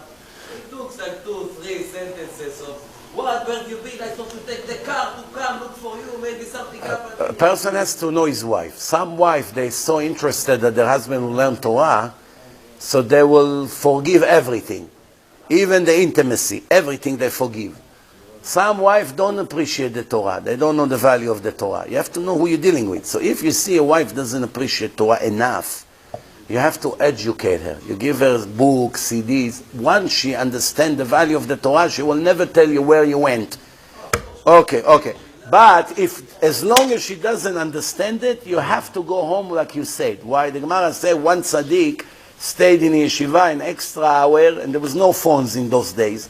So he couldn't tell his wife, and she was crying home, worried because he never been late, and he died from her tears. That's, by the way, reminds me that one of the things you will never do is to let your wife cry.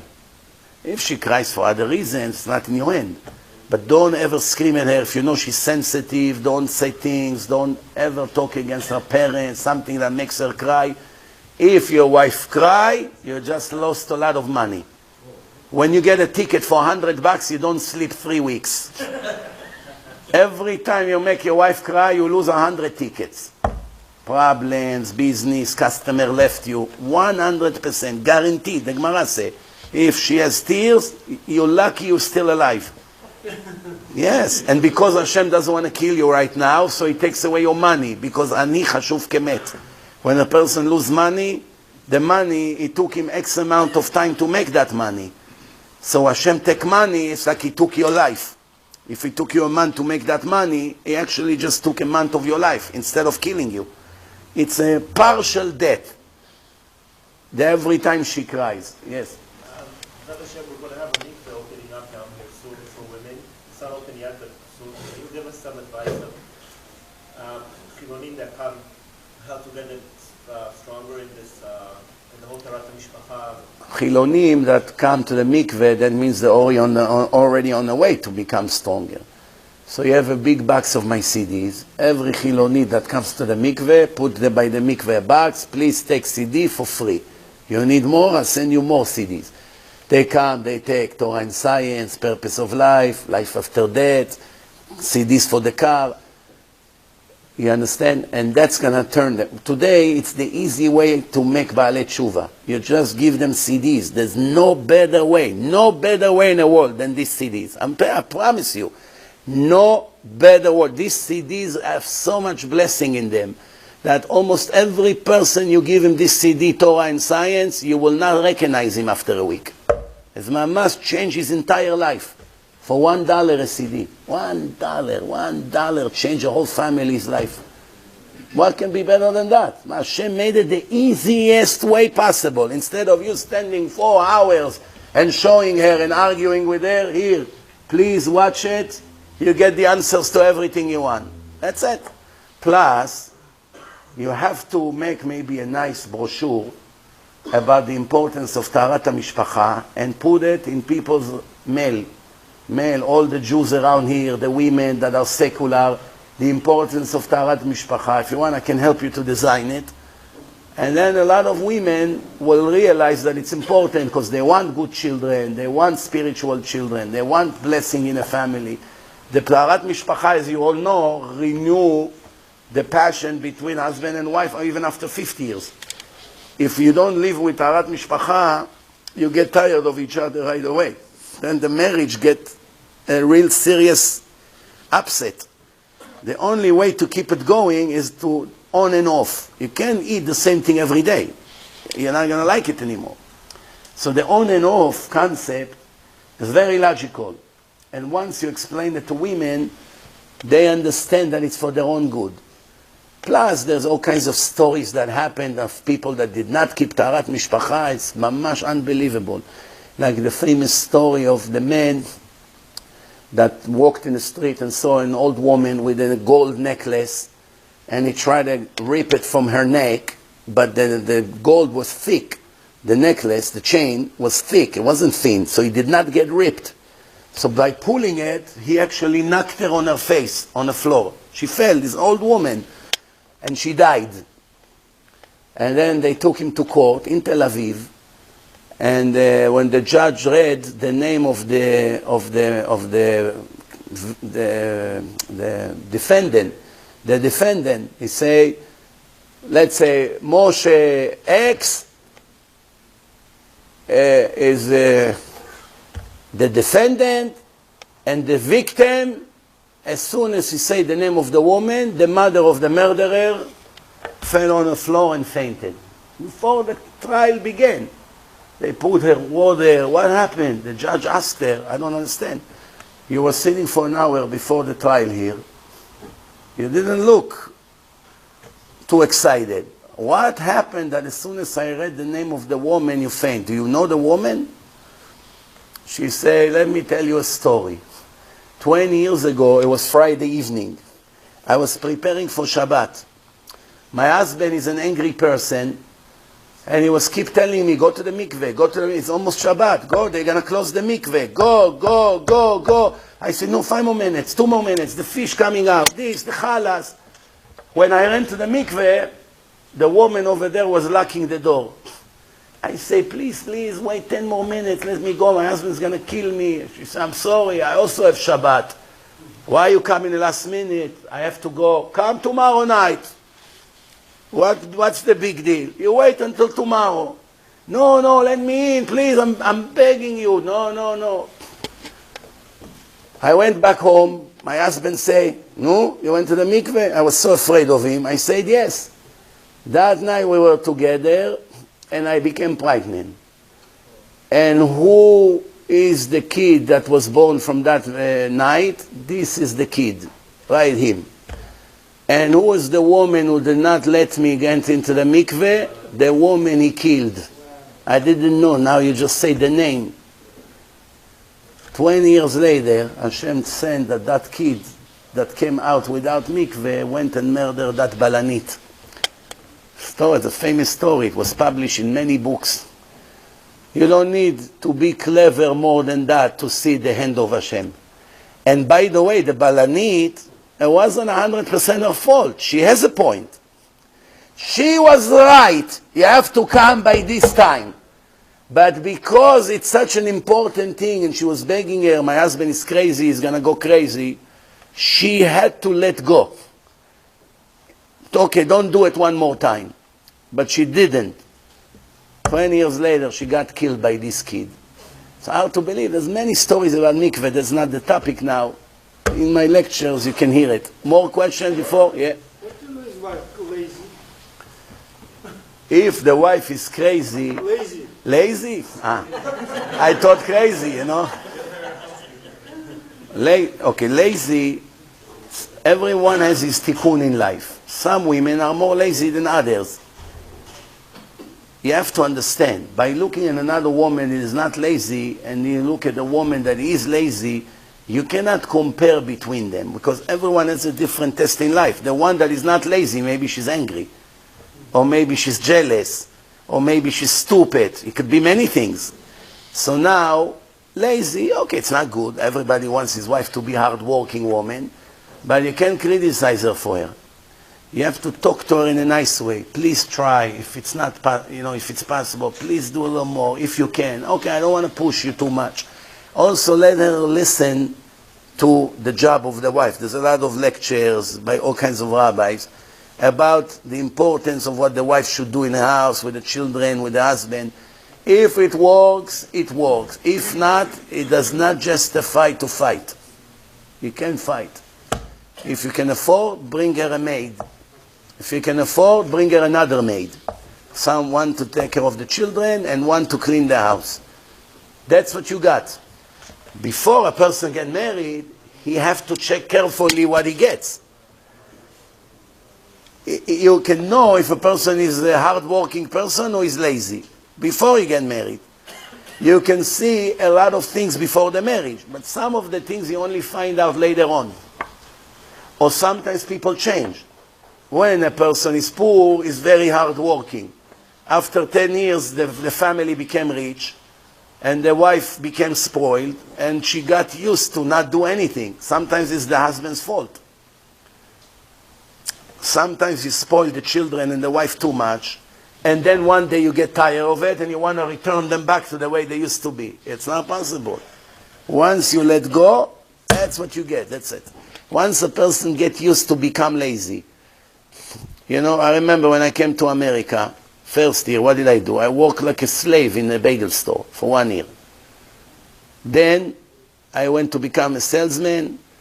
Salesman, it's a clean job. Tie, suits, driving around, talking to people, not working physical anymore. The year that I worked physical was a continuation to the 3 years I was a slave in the Israeli army.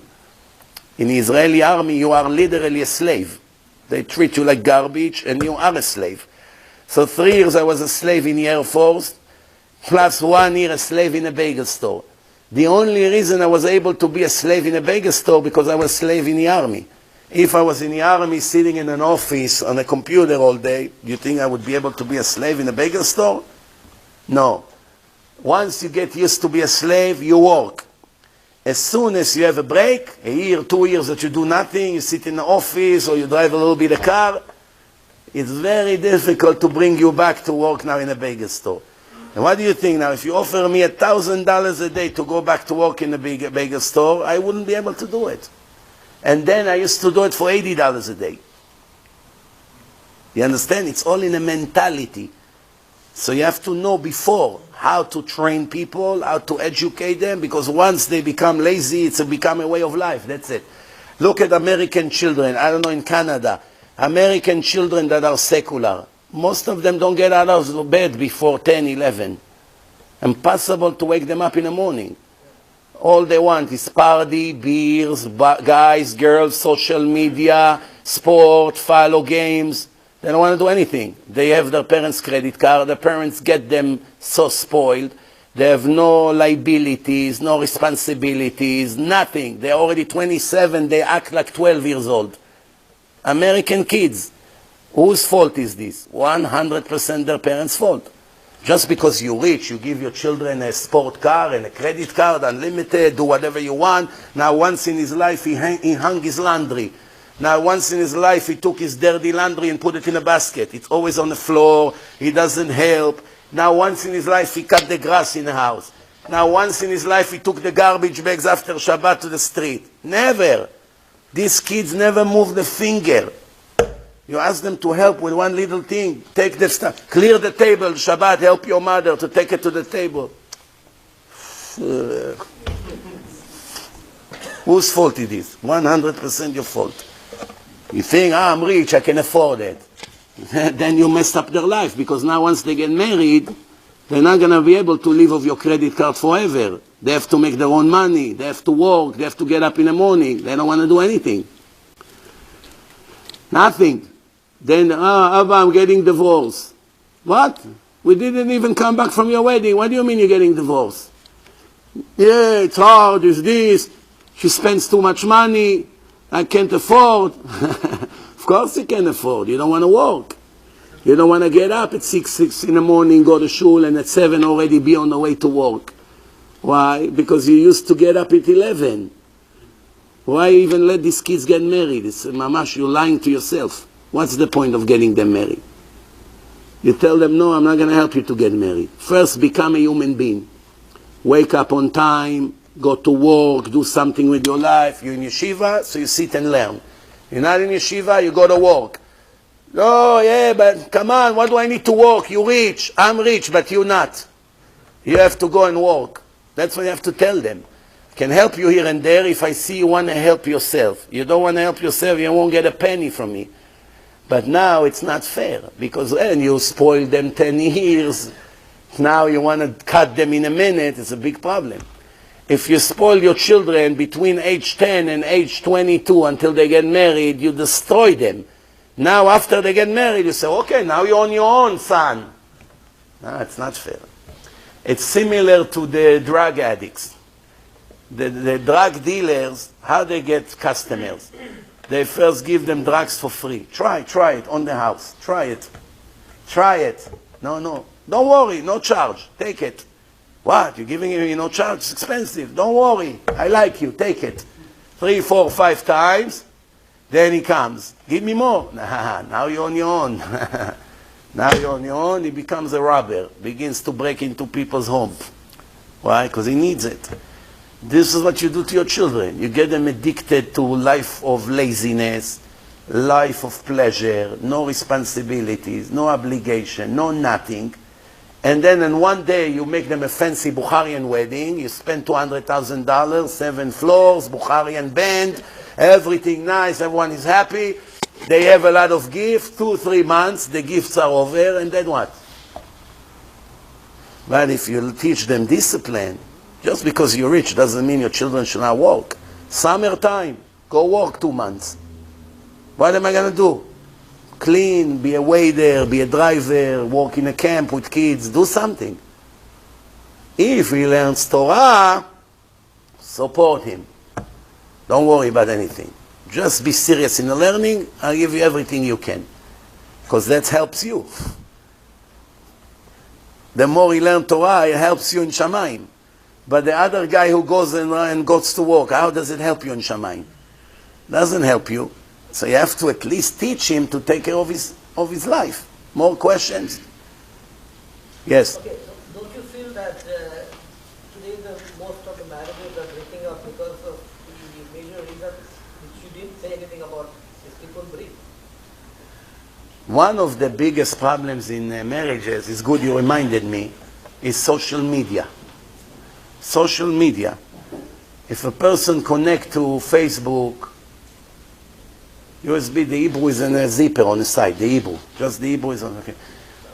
If a person is all day in Facebook watching pictures of girls or watching movies from Hollywood, then there's no chance for his marriage to be successful, obviously. Because he look at all these pretty actresses all day, his wife is not exactly a model from the magazine, then the Yetzer Hara show him, look at your wife, look at these actresses. Look how miserable you are. It plays with your mind and destroy you. So it's the same thing like the drug addict. Then you cannot understand reality anymore because you live in some kind of illusion. Many people think life is like in the movies. You know, in the movies, they show like a love between a man to a woman, how the man is nice to her and so romantic. That's also very dangerous because women see it and they get in the illusion that my husband has to be like this. Open me the car, put a red rug for me when I come home, every 2 minutes come to me with flower. It's in the movies. Go and check that actor that is so nice to her in a movie, how many times he's divorced in his real life. Movies create illusions. That's why the Torah says, לא תטורו אחרי לבבכם ואחרי עיניכם אשר אתם זונים אחריהם. מלשון זנות.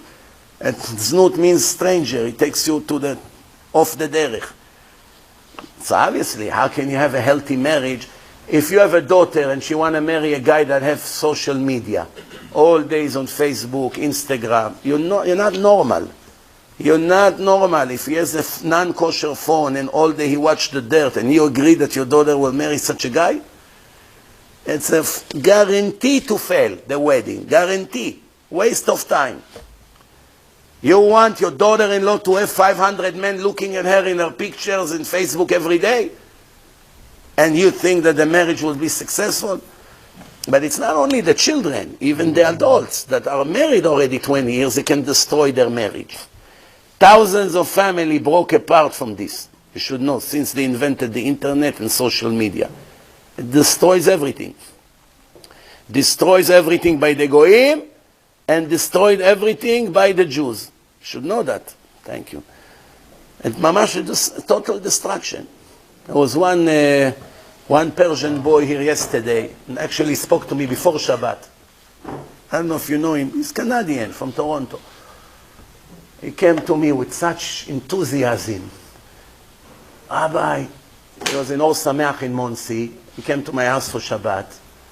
And he came back to Canada to work, to finish his studying, whatever. He came to me with such enthusiasm about the filter on the phone, that he put the filter in some of his friends in the yeshiva, and they told him, you changed my life, you saved my life. And he told me, listen, I developed this filter, should I call it on my name, or should I give it to this organization that already is in business of putting filters on the phone? I asked him, do you want to make parnasa from it? He said, no, I just want to save souls. I say, give it to them, because until people will get to know you, will take a year or two. They already, everybody knows them. Give them, tell them, here, take it for free, because it's a fantastic filter, better than the existing one. So when you see a guy like this, oh, this is a guy you want for your daughter. That he cares, he restricts his phone, he doesn't want to go to bad places. You know, you already understand, he has discipline. You have a guy, he thinks he's some movie stars all day. Come on. Go find the speaker. Tag. They have it in Lawrence and Bathurst. T-A-G. T-A-G, very good. The office? Yeah, the office, you give it to them, they'll do your computers and your phones. It's like nothing. I don't even think it's like, I don't know how much it costs, but it's not. Yes. So in today's lifestyle where the husband and wife both are working full time, and when the husband comes back from work, maybe he goes for to the part-time kollel or for shiurim, and the wife takes care of the kids for cooking, where is the time for the wife to It's depend on the wife. If she agrees that he goes to learn at night, he goes. If she doesn't agree, she wants him to be with her, he has to be with her. So he should come earlier from work, go to learn, and come home in a normal time. Or go to work or go to learn after she go to sleep with the children. There's no other way. The wife comes before learning Torah. You cannot, you sign on a ketubah. If you go and learn Torah and your wife sit home and cry, it's mitzvah, abba be'avera, ena mitzvah. Same thing if you owe money to people and they need the money and you say, I don't care, I'm going to yeshiva. What can be greater than learning in yeshiva? It's the greatest thing. But you owe money to people, you borrow, you have to pay back. So now what do you say? I don't care, I'm going to learn Torah, it's mitzvah. No, it's not a mitzvah. It's mitzvah abba ba'avera ena mitzvah. You do mitzvah with the blood of someone else, that's not mitzvah. As much as it's important, and I beg people to learn Torah all the time, it's only if you do it in the right way. If you owe money to people, you have to go to them and say, I want to go to yeshiva, but I owe you the money. Would you forgive me if I go 1 year to yeshiva? Would you wait? Or are you going to be makpid on me? No, I want the money. Well, now I'm going to sit now another 2 years until you pay me. I need the money back. Okay, can I go to yeshiva? What can you do? You have to go work or collect charity from people and pay him. Now you go to yeshiva. What do you think? There are rules in the Torah. Mitzvah abba ba'avra. Every mitzvah that comes through a sin, the sin cancels the mitzvah. You understand? You should know that. Yes. Rabbi, I spoke one time about having more than 3 children is almost impossible. Is this day and age, is there hard to raise children? Could you just clarify that? Or is it hard for you to... I said a few years ago in one of my lectures that if it was up to me, I would make a rule that each family of Baalei Tshuva should have maximum 4 kids. Why? Because they can't give attention to the kids today. Everyone is busy working, between the working and learning and the stress of life. They bring 7, 8, 9 children and they neglect them. The children have no love, nobody cares for them, there's no supervision, and a lot of them goes off the derech and become criminals. So it was up to me, I would say 4 is the maximum you can have, at least you have time to take care of the 4. But when my rabbi heard that I said, he got very angry at me. Told me, how do you say such a thing? You can't even give people ideas like this. So forget I ever said it. That's what was my personal opinion. No, not that I say that it's allowed. I say, if it was up to me, I would make a rule. I never allowed it, obviously. I cannot allow something against the Torah. But when I see so many kids that have no attention and what happened to them, it's reality. That if you bring kids to the world, you have to find the time for them. You don't find the time for them, don't be surprised that they turn Hashem Yirachem what. That's it, yes. So, to my previous question, what I wanted to ask is, when the husband goes for shiurim, he knows how to behave with his wife. But then when the wife is coming back from a full-time job, taking care of cooking, taking care of the house, of the kids, how is she going to know how to behave with her husband? Buy her books about Shlom Bayit, about family values, and give her CDs. I have about 10 lectures about it. How a wife should behave to her husband. Yeah, my wife, Baruch Hashem, listens to your lecture every day, and I don't even get to eat dinner at night before I listen to your lecture. Baruch Hashem. No, I saw your wife in the Shabbaton. She looks like a very righteous woman. Very good, Bezrat For Hashem. other secular or Balatsuva women, what is your advice apart from It's all about education. The more educated you get in a topic, the better you become. Without knowledge, you cannot be better in everything in life. You learn about the role of the woman in marriage, you become a better wife. You don't learn about it, you don't know what to do. That's it. Books, CDs, USBs, that will do the job. Get her, here, listen to this lecture. Listen to it. Watch, read this book. Remember, if you give your wife a book and she doesn't want to read it, tell her, I'll buy you this and this and that, what she wants, if you read it. Same thing with your children. Read this book, I'll take you to any restaurant you want. You know he loves some restaurant. Wow, it's going to be $100. No problem, I'll take you there. But read this book. What's $100? He's going to read this book, he's going to change his entire life. I just told my little son, read this thick book like this about the life of Rav Avigdor Miller. Why? It penetrates into his mind how to be and what to achieve and what he wants to be. He told me, a book like this? I say every day you read 15 pages. But I'm learning Pirkei Avot, I'm learning Halachot every day. I said to him, read this also. No, 10, no, like a business. No, okay, 12, we agree on 12. I said, okay, what will I get, he said, when I finish it. I said, what do you want? Take me to that restaurant. It's a killer restaurant. So worth it for me. Let him eat whatever he wants. How much is it going to cost me? Up to $100, me and him. Worth it for me to give my son few dollars to learn that book. And the next one, and the next one. That's how you design them. I have a friend, his son finished the Shas 3 times by the age of 20. 3 times. I asked him, how did you do it? He said, when he was young, I used to pay him per Mishnah. Every Mishnah $1. Learn Mishnayot. With English translation. So he saw it as a source of income as a kid. You don't get money for free. So he comes, Abba, I learned this Mishnah. I test him, I see he knows, $1. He finished the whole Mishnayot quickly. Then I say, okay, now you're going to the Gemara, I'll give you $5 for every page or whatever. That's how he bribed him. And after one time, he didn't even need money anymore because he got so interested in it. He's learning non-stop, can do 10 pages a day. You understand? That's the key to educate kids and wives as well. Remember, wives in many ways are like children. They need love and attention and no criticism, and don't be too tough with them and show them that they are important. They'll give their life for you. You put them down, you disrespect them, you don't appreciate them, they'll fight you to the end with no logic. All of a sudden 911, all of a sudden she takes a lawyer, you have to pay hundreds of dollars an hour for lawyers just because you don't give her the attention.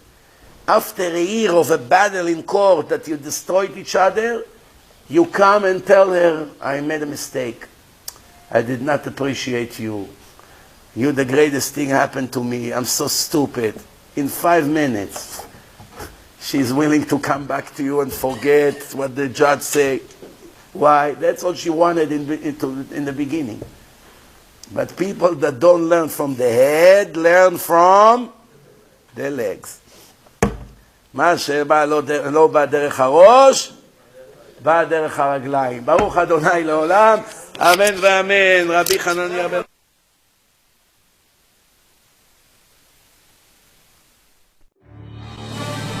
Bringing light and life to the nations. You're watching the Torah Learning Channel here at TorahLearningChannel.com. Hi everybody, it's great to be back here again. It's Friday, and I am exhausted, jet-lagged out. We've been away for 5 weeks, 5 Shabbatot. Unfortunately, we weren't able to study Torah together, and now I'm so happy to be back again. We were on a very important mission, my wife and myself. We were traveling throughout the United States trying to promote Friends of Itamar, which is such an important organization that helps Itamar grow, helps Itamar be strong, and we really need your help. So I want to thank all those who are standing with us and who are following us and are over the years, and our new supporters. It's very, very, how do we say, encouraging for us here on the land to know that people stand with us here building the land of Israel. So that's, of course, a thank you. An apology for not giving Torah studies over the last few weeks. It's just been too hard for me running around. It's very difficult to find the time. But anyway, I'm so excited about getting back. Let's get down to the Parshat Korach. This portion is, unfortunately, this portion is about machloket, argument, against Moshe Rabbeinu and Aaron HaKohen, Aaron the priest. And it's some very important principles I want to focus on today. Maybe one important principle, and let's see how we get down to this. If we look in verse number 3, verse number 3 opens up by saying, "Vayikahalu al Moshe ve'al Aaron," which means Korach and his buddies, they're coming to gather around Moshe Rabbeinu, and it says. If you look at the end of the verse, it says, "Madua titnasu al kahal Hashem." He's saying, why are you trying to go above the congregation of God? And it says right before that, he says, "Rav lachem," enough already. Ki kol ha'eda kulam kedoshim. The entire congregation is holy. So Korach is opening up by basically making a statement that everyone of Israel, right, the entire congregation is holy. What do we need? Priesthood. What do we need Moshe Rabbeinu as the leader? He was sort of coming against the whole leadership and against the priesthood, which was his attack, and saying, everyone's holy, everyone's holy. This concept, everyone's holy, we've heard it throughout the ages, everyone's holy. We have to understand what this means. Because the Zohar Kadosh, one of the greatest giants of Israel for all times, Rabbi Shimon Bar Yochai, he writes that you can't get away with sheker. Sheker means to lie. You can't get away with sheker unless there's some truth in this issue. If there's some truth in something, then you could sort of draw someone into the lie, the big balloon, the lie. I can say in a breaking away from the topic a second. If we look today, the whole concept of what's going on in the world peace, and again forcing Israel to always make concessions and give away its land. And like we're the ones to blame the people of Israel for not having peace with the world. Look at the UN just this week condemning Israel for not supporting and helping Gaza. With the Iron Dome, they should have an Iron Dome set up in those that are shooting missiles at us. It's absolutely insanity. But this comes from a little truth and a lot of lies, which is all a big lie. And what is the little truth they have? Peace is a great word. The word peace, everyone wants peace. We all want the world to be a good place to live in and secure and worry about concern about every human being. That's right. But unfortunately, this word has been tainted, and this little truth has been completely destroyed by the lie, by blaming Israel for this. Israel is the greatest nation in the world that tries so hard to go forward, to try to bring peace to the world and to try to love humanity. Look what happened in Syria. When Syrians are injured, Israel is sending its commandos to go get them out, to help them, to protect them. When there's an earthquake somewhere in the world or terrible tragedies, Israel sends out teams to go help those people. Israel is an example of loving. It's a small little nation with little means, runs all over the world helping the world. But to blame us for not having peace is a lie. It's just like Korach Ladato. Korach and his congregation going against the Moshe and Aaron. But anyway, let's get back to this thing which we have to focus on, because here is a very, very deep concept of truth which Korach brings down, which becomes tainted and distorted. Just like the peace, I say. What is this concept of truth? He says in verse 3, I said in the middle of the verse, he says, Ki kol eida kulam kadosh. I mentioned this. The entire nation is holy. And what does that mean? The entire nation of Israel is holy. He's talking about the nation of Israel. What does it mean? The entire nation of Israel is holy. What is that concept all about? That's a very, very deep concept, and I'd like to mention a little bit about it. The concept of the entire nation of Israel is holy is referring to the fact that we know that there are different levels of the soul levels. We call nefesh, the ruach, nishama, chaya, yechida. There are 5 levels of the soul, which is brought down in our esoteric teachings. And on the highest level, called yechida, everyone's equal. There's no difference between Moshe Rabbeinu and the people of Israel on that highest level. We all come from that same level, that same place. And therefore, if we look in Sinai, when we receive Torah, we see that God sends Moshe down from the mountain. So every one of Israel will hear the first 10 commandments. We know only the first 2 everyone heard because it was too powerful for Israel to hear the rest. And Moshe Rabbeinu was the intermediate between that and transmitting everything to the people of Israel afterwards. But the reason was that Moshe had to come down from the mountain to hear the entire Torah with Israel, to represent, to show that on the highest level we are all equal. That's called the Ramata Yechidah, the level of Yechidah, that highest level. In our esoteric teachings we discussed in the past, there are 2 levels that we spoke about. One is called Igulim. Igulim refers to circles. There's a certain kind of level called a circle, which is the highest of highest levels, which represents this level of Yechidah we're talking about. And the circular level, if you ever sat in a circle, who is sitting at the head of the table? If you have a round table and everyone's sitting around this table, who's sitting at the head of the table? What is the answer? No one is. Everyone's equal. We spoke about this. Everyone's sitting at the head of the table because they're all equal. The circle represents that everyone's on that same level. On the highest level, we're on the same level. Which means this holy spirituality of the people of Israel, that they're created from this high place. It says in Jeremiah, Kodesh Yisrael, the people of Israel are holy. Reshit Tevuato, they are the first of God's grains, which means what is Jeremiah saying, the prophet? He's saying that Israel is holy. They're the first of God's grain. This means on that highest level, we are all on that same holy level, and that level again is equal to everyone. Moshe Rabbeinu, Aaron, Korach, Israel, everyone's at the same equal. Everyone's equal. So if that's the case, how are there different levels of people? Why do we all need rabbis and teachers, and there's so many different levels of, infinite levels of in the world? And the answer is because the other levels that exist, are something called Yosha. We have Igulim, circles, and we have something called lines, or we call it the Yosha, Hanagata Yosha. What does that mean? It refers to the fact that when a person in this world, he may come to the highest place, but it doesn't exempt him from working on his spirituality step by step. And that really is where the difference lies between individuals, because those who are working on their spirituality, and they've worked many, many years to reach their spiritual level, you can't compare them to someone who's not working so hard. He's working more on other things in his life, and on his materialism, sorry. I'm saying like in Hebrew. Materialism. A person who works on his spirituality, it's a life's work, and not everyone has that time or who puts the effort in to do that spiritual work. And that's why we have teachers and rabbis. So we turn to them because they've put in the hours, they put in the time and the sweat, and to really try to achieve a high spiritual level. That's why they're able to give over and to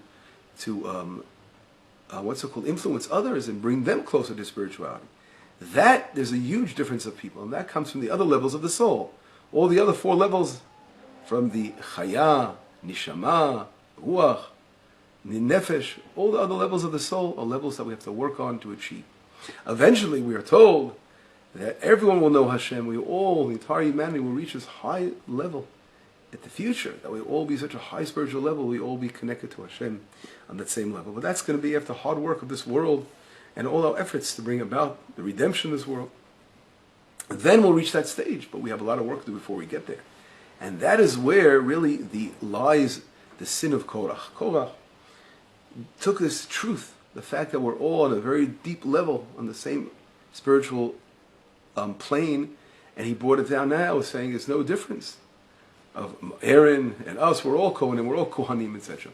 And that, of course, was a grave mistake. And if we see this is reflected, we know our rabbis teach us that Korach asked a few questions to Moshe Rabbeinu. He was saying, what happens if a talit meaning, we all know what a talit is, right? When someone wears tzitziot, he has the garment, the talit, right? It's called a talit, that big garment you wrap over your head and your body with the tzitziot coming out of it. So the talit itself reflects this level of the Holy of Holies, this highest level. We're all on the same plane, because it doesn't really have, it's like a garment that's not like a shirt that has different parts to it. It's just like one rectangle garment. That's all really the same. You wrap yourself in that. That represents that high spiritual level of igulim. We spoke about the circles. And coming out of it is the tzitziot, our tzitziot, right? The strings. And these strings represent levels of like the lines that come down of abundance. And those lines of abundance that come down reflect our work in this world, how much each person works to a different extent, and he's on a different spiritual level. And therefore we need both. We have the tzitziot, and we have first the talit, and then we have the tzitziot. Korach said we don't need the tzitziot, right? If you have, he wanted to eliminate the concept, he wanted to eliminate the tchelet, the blue string, but that was really destroying the whole tzitziot concept. He was into just the garment, that holy saying, what do we need it for? And that was really the source of his terrible, terrible mistake, which he created this argument amongst Israel, and of course, what happened later on, the proof to show that that there is a need in this world for different levels and different spiritual levels, and therefore, it all comes about by rectifying ourselves and improving and working on our character traits and working on how we run our lives, how we relate to our spouses, how we relate to our friends, how we work, our honesty, and our jobs, etc., and dealing with people. All this is our life's work. A person really is trying to achieve true holiness in this world, to become a holy person. It doesn't happen by itself. It's a work day in and day out to try to achieve this level by learning, studying Torah, by doing good deeds, everything that, of course, we are taught by the Torah, how to behave and how to act following God's commandments. This all brings us to that high spiritual level that eventually we will connect to Hashem at that highest level of all being one with God. And of course, the question here this whole portion is talking about the holiness of Israel and the argument of Moshe Rabbeinu. Rav Kook brings something very interesting. He says that what happened throughout the ages, later on, Christianity actually adopted this concept of Korach and his adato. The very difficult years, but we saw that the Jewish people were murdered in the name of Christianity and killed and persecuted and etc. And saying again, when they came along and they abolished all the Torah, all the the mitzvot of the Torah, saying there's no reason, we have grace, there's no reason to do the commandments of the Torah.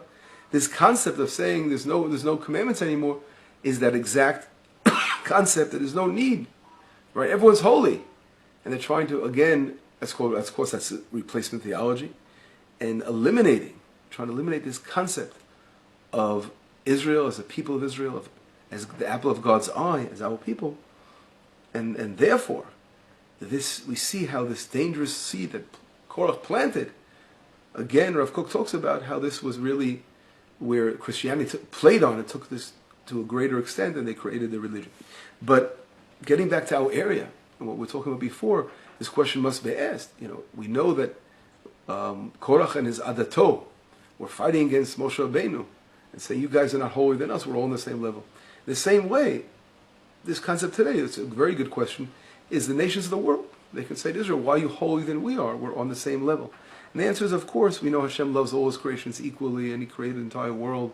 The Jewish people, we're saying, again, I spoke about this many times over, we're chosen for the purpose of being a light to the nations, try to lift up the nations to that level one day that everyone's going to be able to enjoy God's presence. And that level is very important to bring humanity to rise to a higher level of spirituality. And that's what the people of Israel are there for. Not saying we're holier than thou, but to help others, to bring them and to help them rise in spirituality and bring them to this. That's why it's so important that also the non-Jewish world knows that they have to connect to Israel and not to separate themselves from Israel. But not to say we're replacing you, we're holier than you are, but the opposite, to say we know that God, you have a purpose in this world to lead us to spirituality, just like the prophet Isaiah says, that Ki Mitzion Tetzei Torah Udvar Hashem Yerushalayim, from Zion the Torah will come forth, and the word of God from Jerusalem. The nations are going to come up at the end of days and say, "We want to go with you. We hear that God's with you. Show us the way." This is beginning to happen. The nations of the world are waking up and are trying to connect with Israel, with the people of Israel. But again, this concept of Korach, the danger of this concept of saying we're all on that same level, is very, very dangerous, because then it eliminates the divine work we must do in this world to reach that highest level of connecting to Hashem. And that will only happen when we realize there are those who've done very, very great spiritual work. And someone who just knows a little bit, or he's a walking encyclopedia of knowledge, it's still not going to make him a better person if he didn't work on his spirituality. If he didn't really try to change his